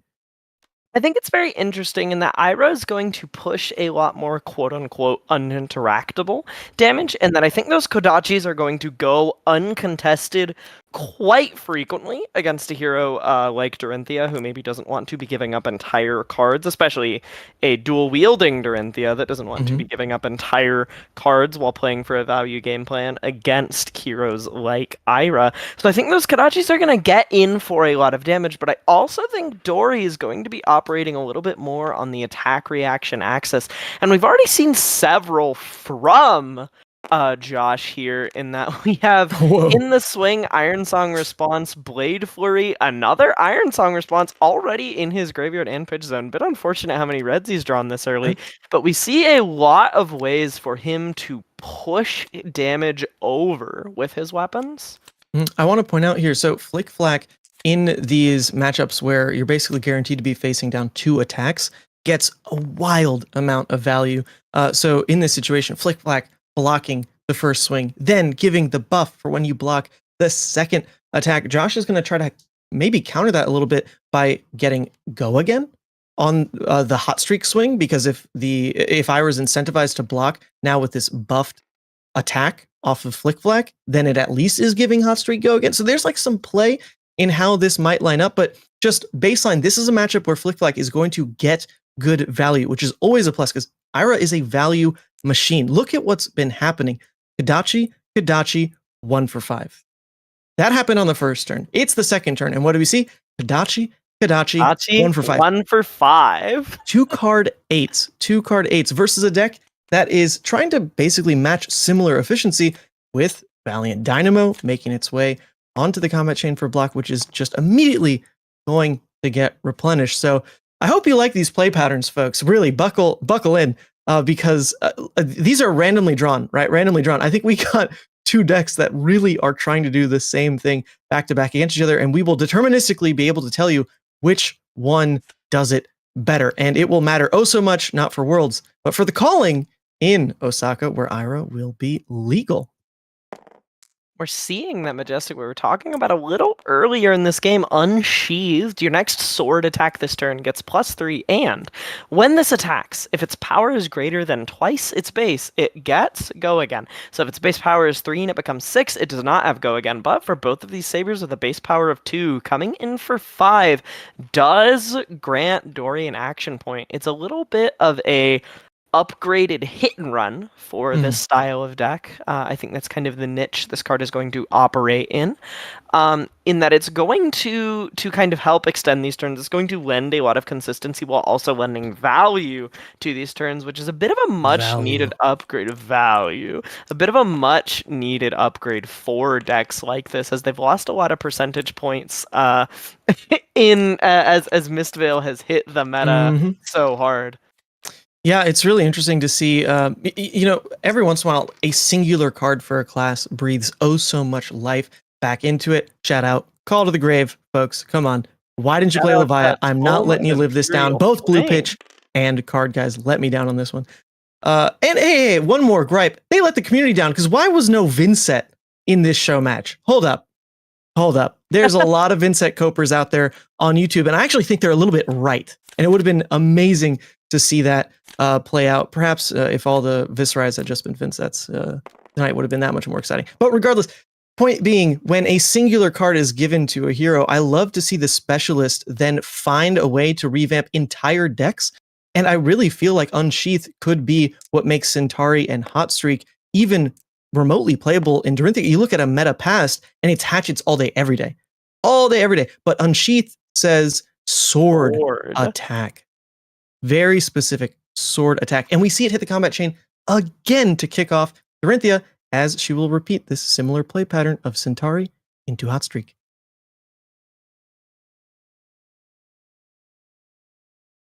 And if the Centauri hits, there is even more value on the table of course, triggering Dorinthea's ability to swing with it again. So this first block is always going to be pretty critical on what Pudding decides to do with it. But at the same time, if Hot Streak hits and has Go again, you just get to swing with it again as well. So it's like these two little nodes of where do you want to give the Go again? If you let one of these through, Dorinthea can most likely always swing with it again. It's not getting multiplicative damage like when it was the Hatchets build, but it's all about the value games, right? If you're ever converting that one pitch into that extra 2 damage somewhere, that is just, it's big. It's one pitch converting to 2 damage. Man, if every pitch could do that, then, you know, every blue is worth 6 damage. Like, come on, that's crazy.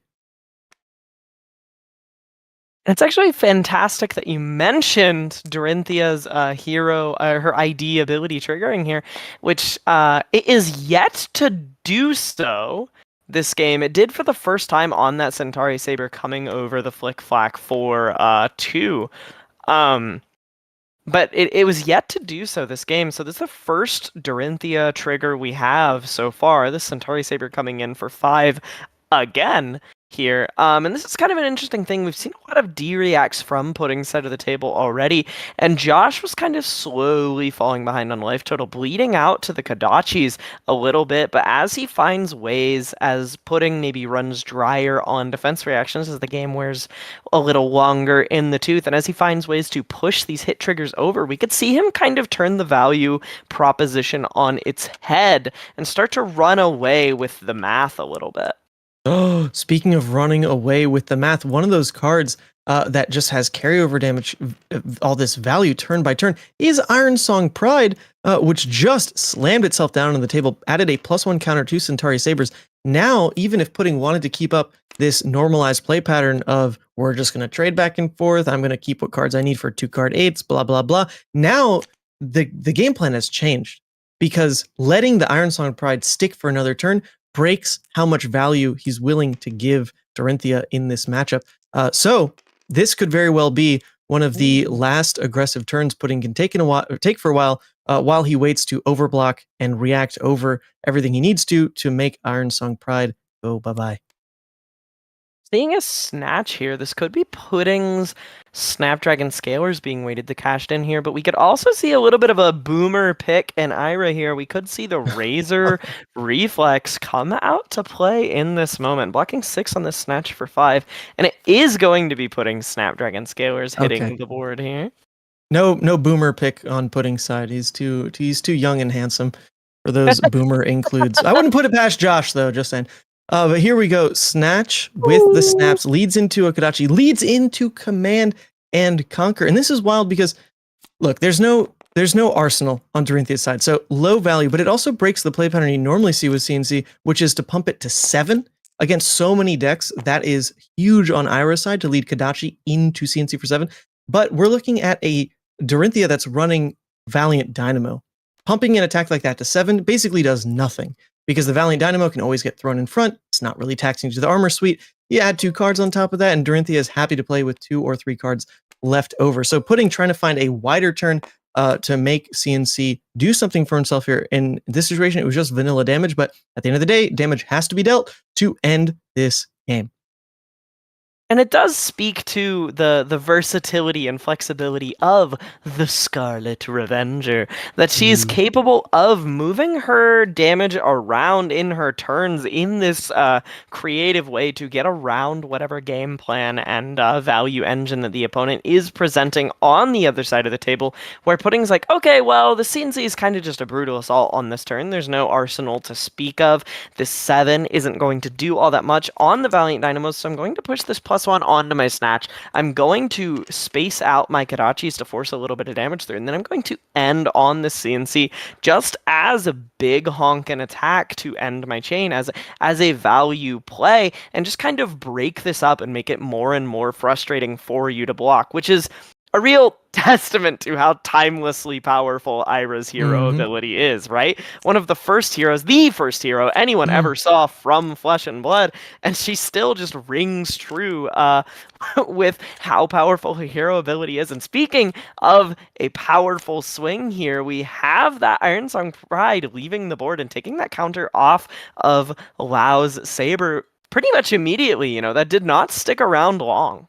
No, and it's really interesting. If you look at Pudding's side, in the pitch zone, he had a Sink Below at the ready. So he had the perfect draw up to effectively negate the Iron Song Pride counter, because no matter how he blocked initially, holding an extra reaction back to make sure that no hit came through was pretty valuable in that hand. But as it plays out now, with no Tunic counter to get full efficiency out of this like 1 card 5 from Censure, he's pitching the Sink Below back in, but it might come up later, truth be told, and the fact that he's saving reactions for late in the game. This is a warrior matchup at the end of the day, and we already saw that Josh pitched back in. What was it? It was a Favor Scene. It was an Iron Song Pride. It was another red reaction. I forget in the what. swing. In the swing, right? So with those reactions being pitched, a heads up on Josh's side, Pudding countering it back with reactions in his own deck, hopefully will be an appropriate counter. But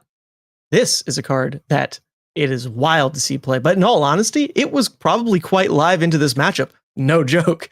So an Emboldened Blade gets played, flips up a Snatch.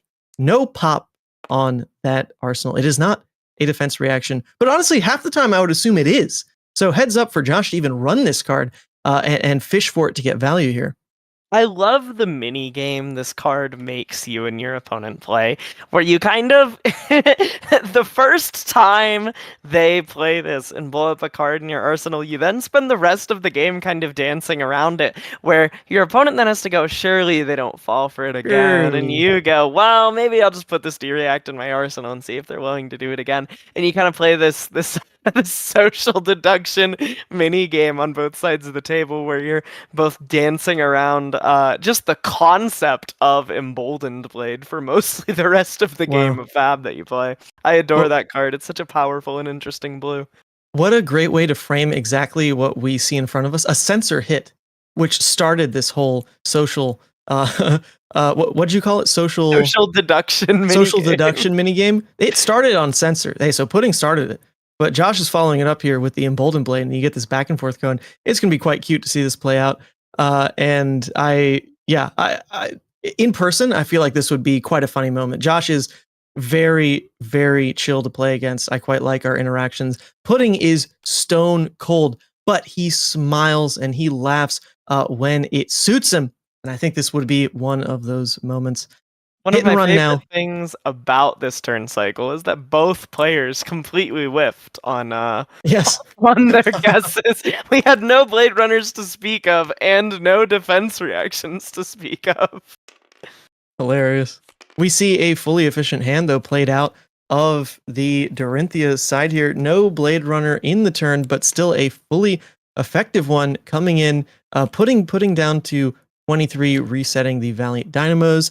Pudding with a face-up Snatch is probably going to lead with either floating this idea of a Razor Reflex, or either having to spend that second card in hand to really make the Snatch mean anything, or not even playing it out and just going for the 2-card 8 that we've seen the so bread and butter for Ira's play pattern here. Truly, guys, these hit effects, like the text on these, doesn't mean anything. Censor's the real one, to be fair.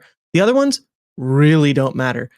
Take the tempo in a way as well. I feel like affects the mill a bit too much, right? Like mill as a lose con. So you would probably opt to just not even let the trigger through. What do you think about that, Ellie? It's pretty interesting that it is a card for your next turn if you hit. I think ideally you're generally trying not to let your opponent draw cards in matchups like this, even if it is a little bit of a riskier prop on maybe I just banish a Flick Flack and I'm very sad. I think letting your opponent kind of play more efficiently and break up hand parity in those scenarios is generally a losing proposition. Look at this! It's a that all you got. And Speaking it of looks like breaking hand parity here. no, this is exactly what you're talking about. Unless, okay, here we go. Now, things just come up in Josh's favor. That all you got was threatening to just get free value of blocking this Centauri, turning off Dorinthea effectively on this swing, redrawing, putting a card. It was about to be an incredible card for this sequence, but Josh has the Singing Steelblade perfectly to now pump this up, to not let that all you got draw, and to now search a reaction out of the deck. What is he grabbing here? Looks like an Out for blood. Just a cool 1 for 4. One of the best attack reactions on rate, pumping this attack by 3, and then the next one by 1. He already has go again from the glint, so it looks like we're gonna see the tunic counter cashed in on another swing here, but he has the sink below to at least deny the Dorinthea hit trigger, though it may not be all that relevant.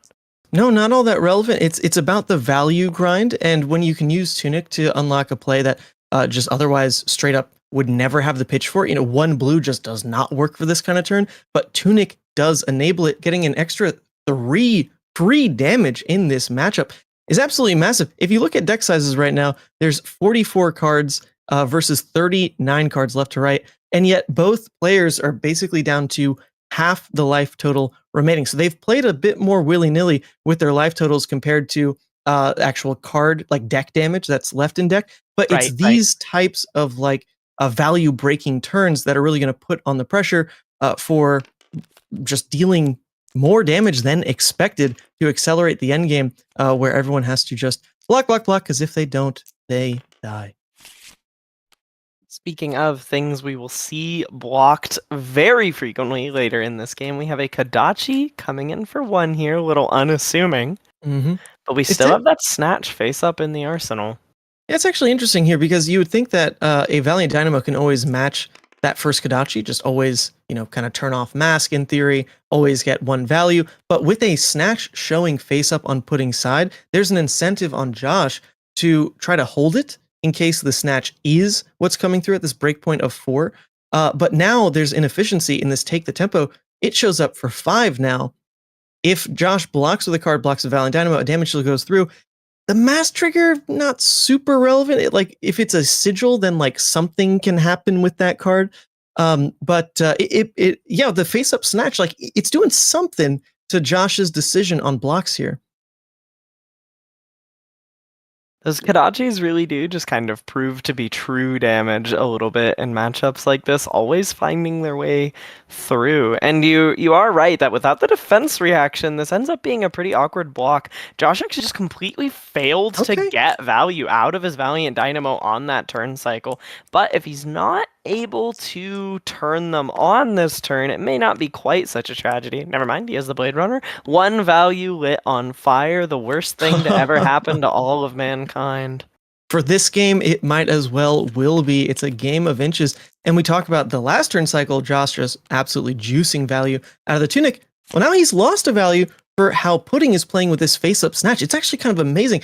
You never are just allowed to turn damage. Exactly. You're not allowed to just turn your arsenal face up. I actually don't know what happens if you do that. It's illegal. You are not allowed to. It's just illegal. You're not allowed to volunteer information because then you would have some real giga brain individuals sitting on the other side of the table. I'm actually holding 3 lightning presses right now. I just want you to know that. That's what I'm saying. It's actually kind of wild the effect that a face-up Snatch has had in these micro decisions of value. Because now we see, effectively what we were talking about last turn cycle. The Valiant Dynamo being held does line up with the Snatch this turn, but last turn it was to the detriment of 1 value on Josh's side. Woo! I'm getting hot and sweaty over here over literal 1 points of value, but that's the kind of things you got to get excited about in these kinds of matchups. And I do expect that when Ira makes her way into CC, you've got to love these kinds of grinding games because this is kind of Ira's one way to play. What else can she really be doing? This hero is definitely capable of shifting into a more aggressive frame of mind. Something a good friend of mine, Nia Tran, was very excited about was playing red Bittering Thorns in this hero so that you can go Bittering Thorns, something else afterwards. That'll definitely be exciting, and I do think the hero is capable of some pretty aggressively canted gameplay. Her text box is just super flexible. Free value is free value.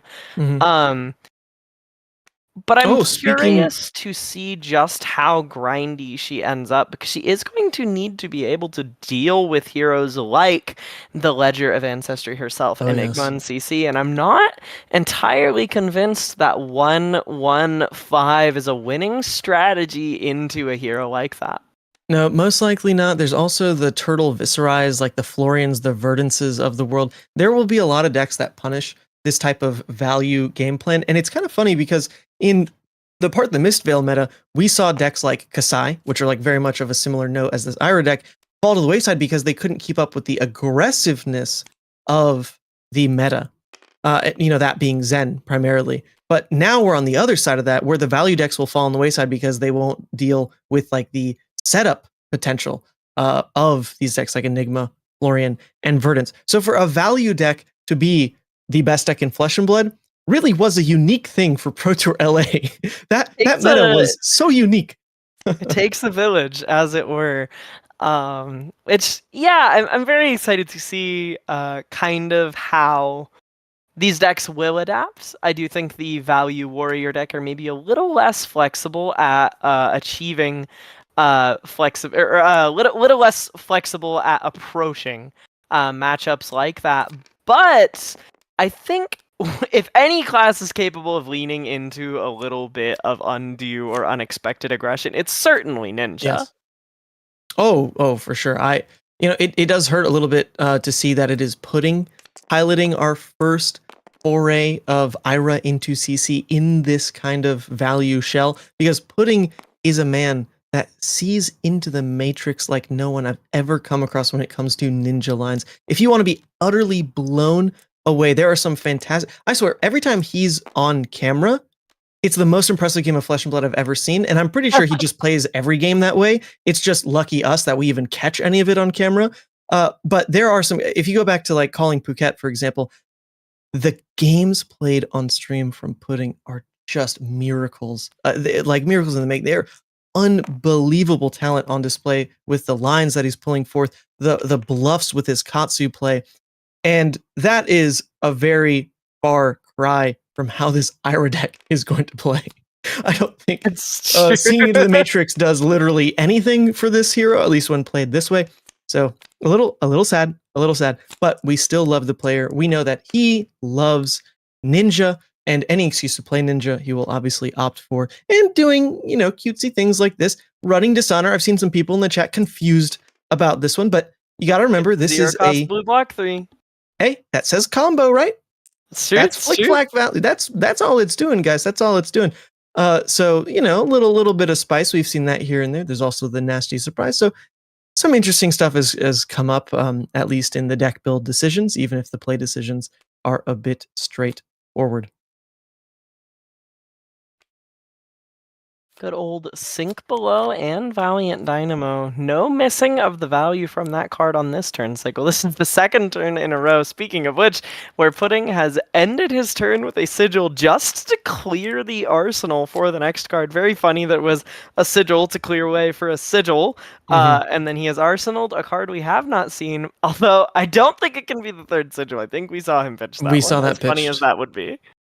Yes. I think ideally on Pudding's side, he has slotted another D-React into Arsenal. Is always going to be quite a good value, good play into the reactions out of a warrior. So either cycling that right, or the other half of the puzzle is just a 1-for-5.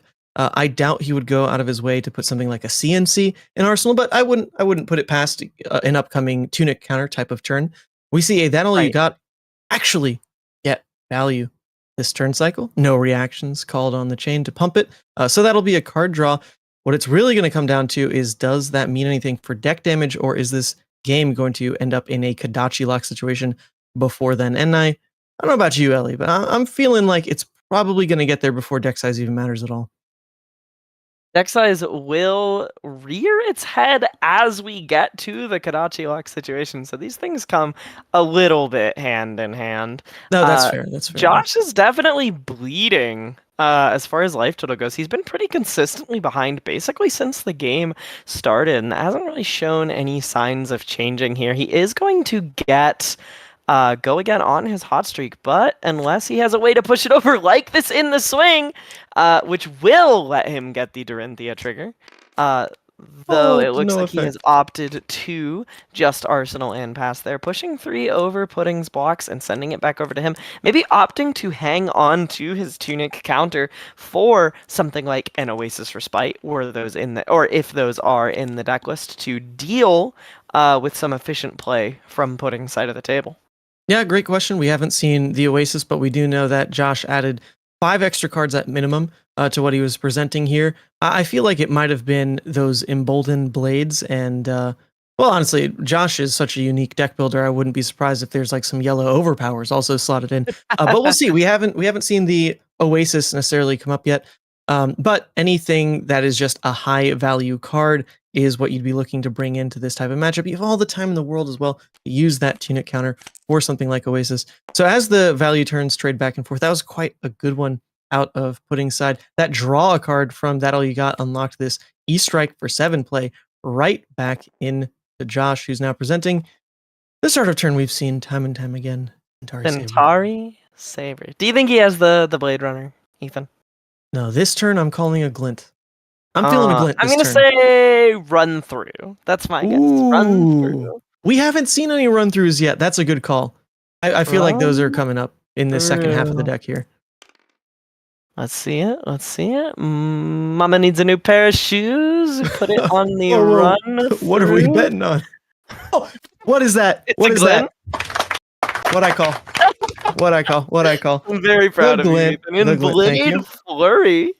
Caster extraordinaire. Hire me, please. Hire me, please. Actually, they hire me already, so I don't know what I'm complaining about. That's true. They hire you for the things that only you can do. Many can yap, but we would be lost in the dark forever without your technical expertise. Are you only saying this because you have to be nice to me because I won the bet with the Glint the Quicksilver? You genuinely believe this? Oh, thank you so much, Ellie. I do genuinely believe this. I do. All right. I've said it before, but I don't think I could have been luckier to have had my first show be with you, Michael and Sam. Y'all were luminaries of what you do. No. The entire community won. Let's put it that way.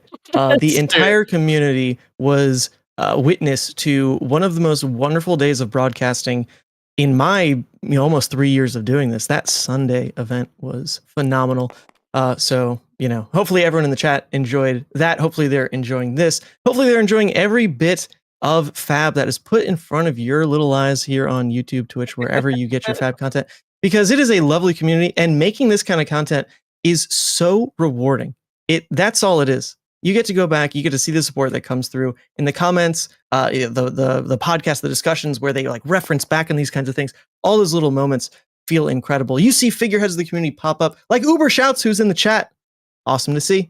And actually, a Blade Runner comes through to also supplement this turn. So you could have still been right, Ellie. It could have been the hit and run, but it wasn't. So now we return back to the game. Just for the record, I didn't say hit and run. I said run through. Oh, run through. Oh, sorry. Much like the censor guess earlier, only one of 3 of us have had any luck whatsoever predicting what the opponent has in store for us. Well, I do predict that there will be a 1 for 5 in Arsenal. How about that? It's the over-under. Now there's some betting odds I won't take. Yeah. Although, hey, this is actually this is still the Arsenal from that turn cycle where it could have still been like a CNC type of situation, because planning ahead CNC for a Tunic turn upcoming would make sense. That's the kind of foresight that I would not put past Pudding, especially since we've only seen that one CNC. So if that happens, holy freaking mackerel, the caster vision is going insane. I do wish, there's one thing with the whole TTS setup. We don't get any glimpse of the player's hand, so it's a very unique casting experience to just be like utterly surprised turn by turn. And it looks like Josh doesn't want to be surprised. Crown of Providence. Yeah, because look at this. He plays around the fact that it might be the Tunic There's CNC. a 2-cost that neither of us saw coming. A flying kick coming in for 7. Talk about the Ira welcome deck experience here. This is great. This card, it's actually wild to me that this card just never saw play in the other ninjas. I guess it's like falls a little flat that there's no combo related, but you see the combat chains that Zen can put together, and you start to wonder. There's that too. Okay. Now I get it. Now, in 2 words, you've made me understand why it wasn't played in Other Ninjas. But when it's played Not this way, draconic. this is quite impressive. The tunic counter unlocking now, not a 2-card 8, but a 2-card 10. That is some wild value that Josh has to answer because he's all the way down to 5. Demanding at least a card from him, likely 2 and the Valiant Dynamos. 3 cards is pretty solid to have when your opponent is down to 6, but he's behind on armor, Valiant Dynamos notwithstanding. Obviously, this makes its way to the combat chain. I would expect Josh to be more reserved about using Tunic for a block like this. I would think he can probably get... I mean, really, he can get as much Tunic value as he wants until they run out of deck. He can always likely trade into Ira cards in front of damage like this and not really have to worry too much about putting equipment there because we haven't seen any reacts out of the Ira deck, so hedging on blocks probably won't come up. So it's just a matter of counting out which cards he can play the game without. Chump blocking is going to start to really matter as these decks get thinner. Even the small choice of, I'll just block with my extra blues now has weight because the blues that you're pitching back in will matter in the endgame. Really taking some time on this block. I wonder if either his hand is a little bit clunky, a little bit unfortunate, but I also think there's the possibility that as we see him block with this red slice and dice and go down to just 2 life, he risks putting himself in the Kodachi blender a little bit, but we're also seeing him keep 4 cards and he may just push to try and close the game here. Pudding is only at 6 despite having some armor here. This could be the game closing a little faster than we expected it to. Ooh, I just don't see the ideal hand ever being led with a blue hit and run like this. Like, yes, it gives go again, but it is not a card that is ideal in this situation, right? You'd always like to drop a hit and run because it gets both clauses of its effect active and not just one card that you're spending for go again on this next weapon swing. So it might have just been like a clunker type situation is perhaps the read like you had, Ellie, on what's happening here. Or it could be reactions that you just want to bait over. I think we may be back around a little bit here. 2 cards pitched earlier in the game or near it.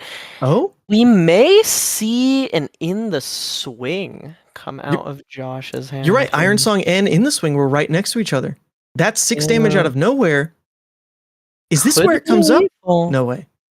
There's no way. It may be a little too early. There's 25 cards remaining. I think there's probably at least 1 or 2 hands left in the first cycle here. Okay. Well, there also is the Steel Blade Shunt represented in the pitch zone right now from Josh.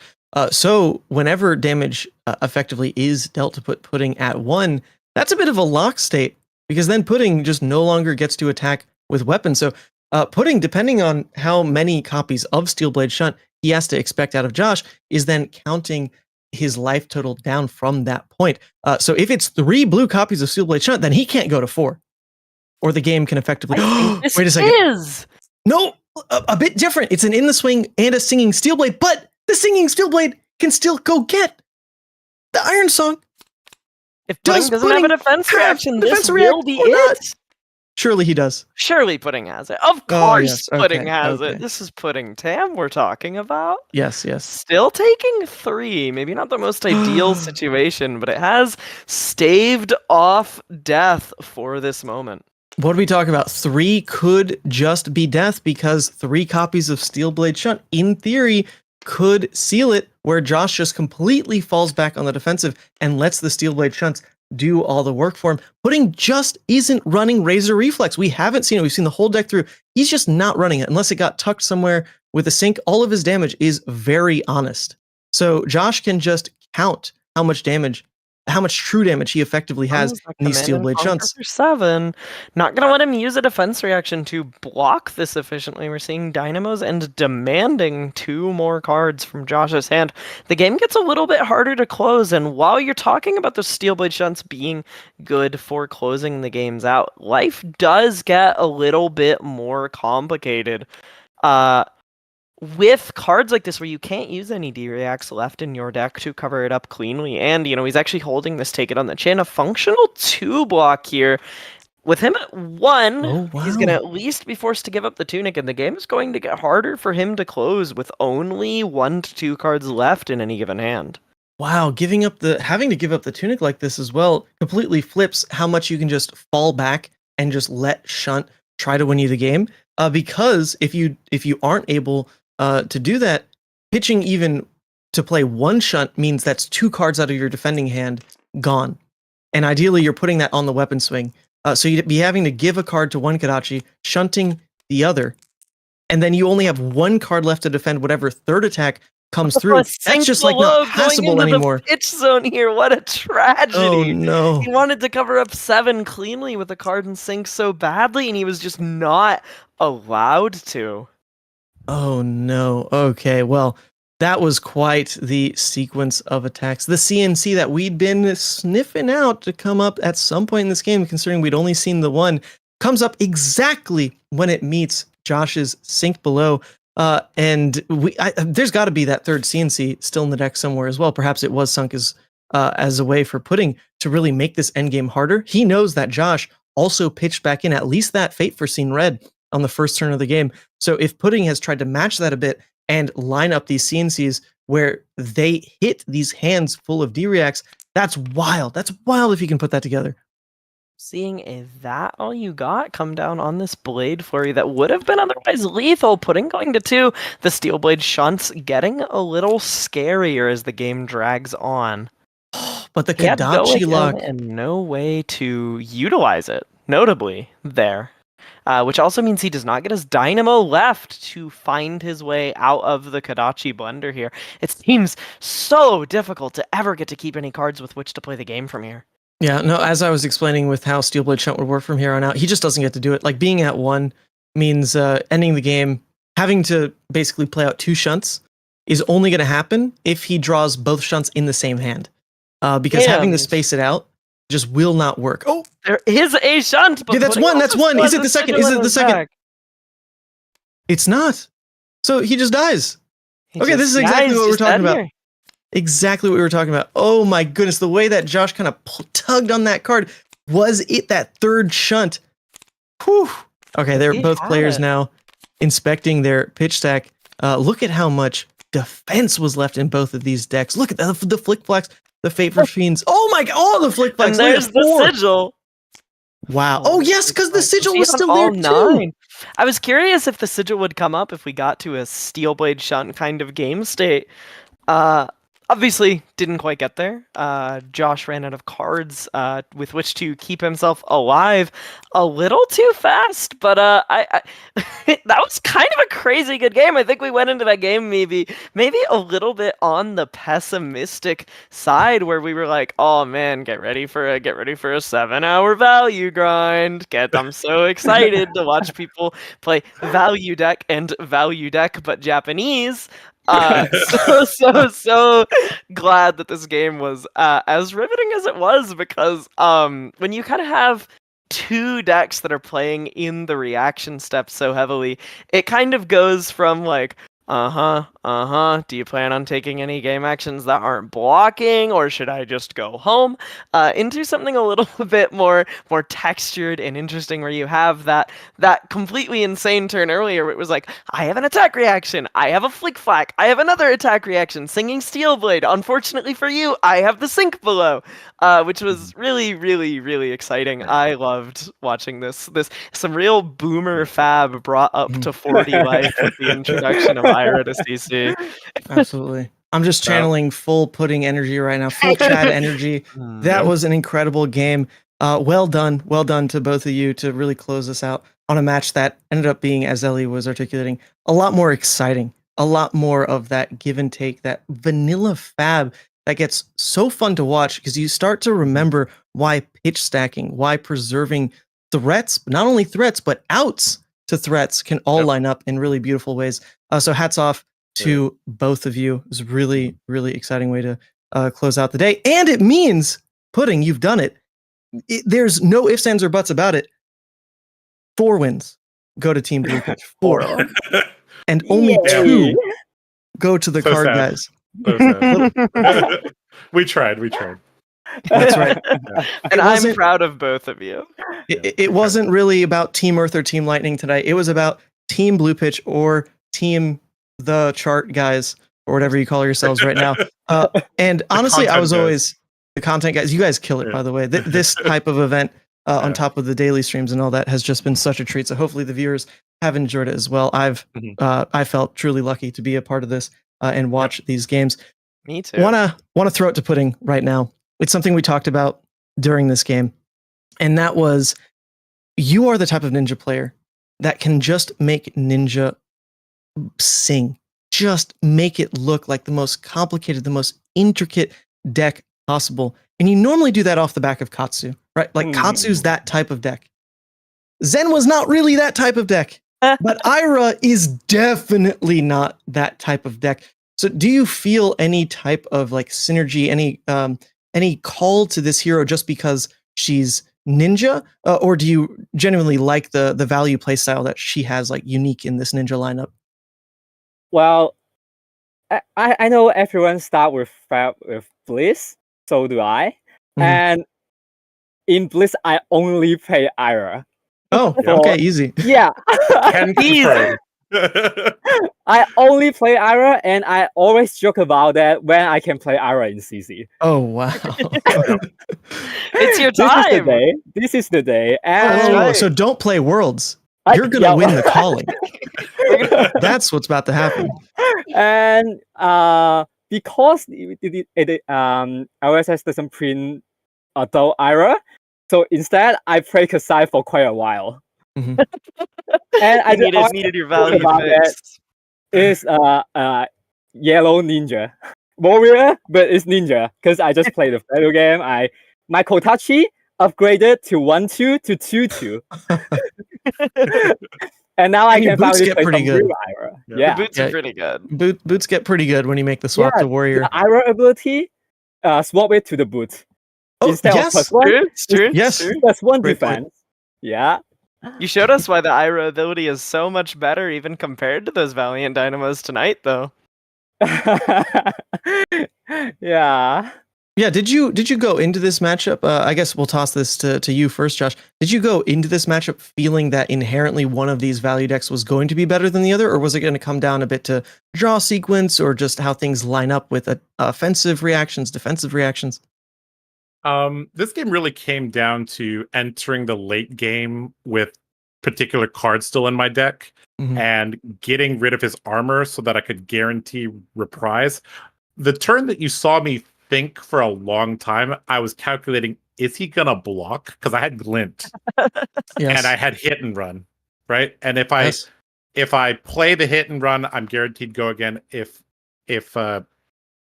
he blocks with his helmet, which I predicted that he would do, that play pattern basically falls apart. And so basically the objective of the game was to enter the late game with at least parity with route still in the deck.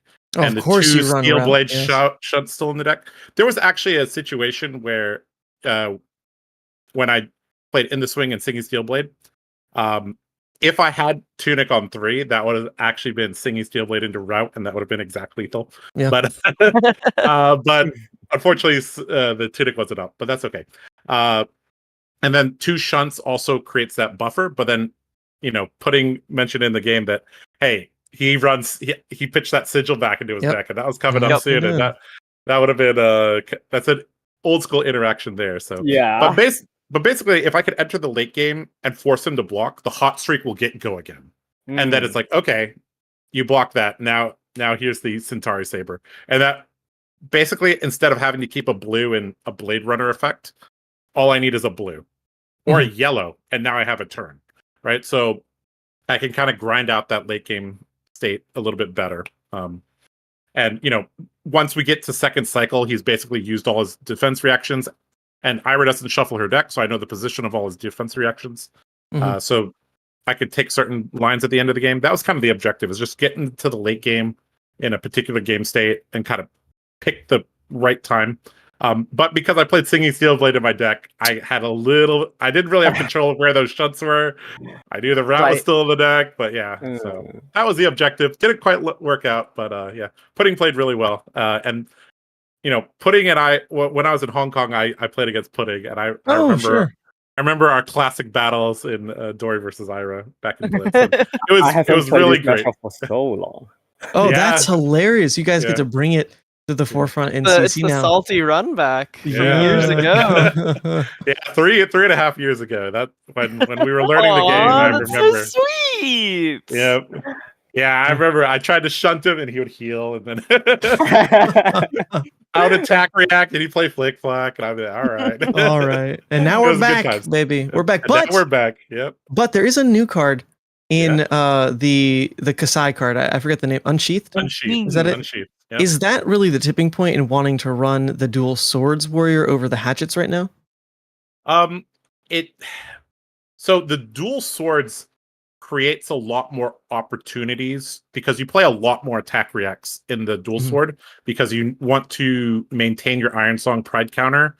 And also, if your first sword hits, that enables different lines. Whereas in the hatchets list, it's like, okay, your hatchet hit. Okay, great. You just if you have a hit and run, you get value. Yeah. Whereas with the sabers, you could go like saber, hot streak, or you could go hot streak, saber. So that card specifies sword, so you have to play sword. Whether this is better or worse than hatchets, I think it's just a difference. Like it does less damage, but there's more opportunities to outplay your opponent, especially if they don't have D reacts. This version is much better because you keep your Iron Song Pride around the whole game, and then you have that hatchets level of damage, but then you have the hot streak and the sabers like effects on the cards, and then you also have access to cards like Slice and Dice. Right. And shift the tide of battle is better in sabers in general. So you also have access to run through. So like there was a time when he named run through with sensor. I was like, Blade Runner. I run through. I don't run Blade. I do run Blade Runner, but I run through. It's in the yellow slot there. So, but yeah, I think it's just a different deck. It's just a different deck. Whether it's better, I don't know. No, I mean, well, it's more exciting to watch because you way more exciting. Yeah, you get people who just click and tune in. This is novel in a way, like it had me hook, line, and sinker as well. Where if you're on Centauri Hot Streak, I think you've got something a little figured out. If it's the Hatchets build, we've seen how good that is. It's tried and tested, but we also know that meta-wise, it just completely fell out of favor. You show up with a Centauri and Hot Streak, maybe you got something. Maybe something's quite spicy here, and I think you put on a great show for us. No signature route kill. That would have been like the picture perfect story. Yeah, I would have flipped it over, got my pen out. Yeah. Please sign here. Sign here. Right click, save object, and put it in my deck box. My TTS deck box. So true. But yeah, that was some good fab. I think Dory versus Ira is really like a very, very good matchup to learn the game. Yeah. Classic stuff. I had a lot of fun casting this. More than expected. I had a blast. But Ellie, any last questions for these two absolute brainiacs of Fab before we sign off? I want to know, Pudding. I want to know what your plan for Enigma is as Ira. We were talking about this during the game. I want to know how you intend to beat her. Oh, he's laughing. That's not good. That's not a good sign. I just saw a post on Twitter that said there's one people that said in the Pro Discord in the Kasai chat room, and well, I don't think I can say it here, but you guys can check it out on Twitter, and that's the situation. My deck only have 6 go again. We'll call it a lunch break matchup, and yeah.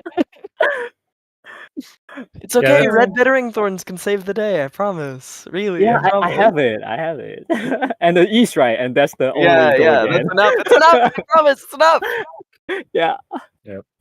Sweet. Well, thank you all so much. Thank you to the viewers. Thank you to Ellie, the casters who came before us, Shamir and Mo Bogsley. To all the players, This was an incredible night, and these show matches really do shape that early metagame. Like every time they've done this, it's quite incredible of how people take these decks and play with them and build them as we approach the Rosetta release, pre-release weekend now, release weekend coming up, some CC events on the horizon with Calling Leon and Battle Hardened Milwaukee. There's some exciting stuff, and I would love to see some of the decks that we saw tonight make their way into those top spots. Specifically, I'll sign off with my favorite deck of the night, and then if you can share yours, Ellie, and then if we can call it a stream, I'm gonna say the Dread Scythe Florian was pretty incredible. Crazy high value, the kind of deck that I would have expected out of Nathan, but he did something equally as impressive with Aurora. That's fine, but truly, that Dread Scythe Florian was something to behold. What did you think, Ellie? I'm an easy lock here for Ravenous Rabble Aurora. Maybe I was not what hoping I you'd say that. expected from that hero. I am all in on Aurora. I love Bolton to death. I will continue to play Bolton, but for a year or so, you're pretty much only going to see me register Aurora at upcoming events and seeing a little bit of spice on the aggressive side as opposed to the Reaping Blade side of things. I was pretty excited to see the Ravenous Rebels. That was pretty sweet. Yeah, I was hoping you'd say that because that was like a close number 2 for me. Close number 2, yeah. Yeah. So I think that's it for the stream. So thank you, chat. Look, I see you right here. Thank you, chat, for hanging out with us. This was a lot of fun. And enjoy the VOD for all you viewers who are seeing this in the future. Peace. See y'all.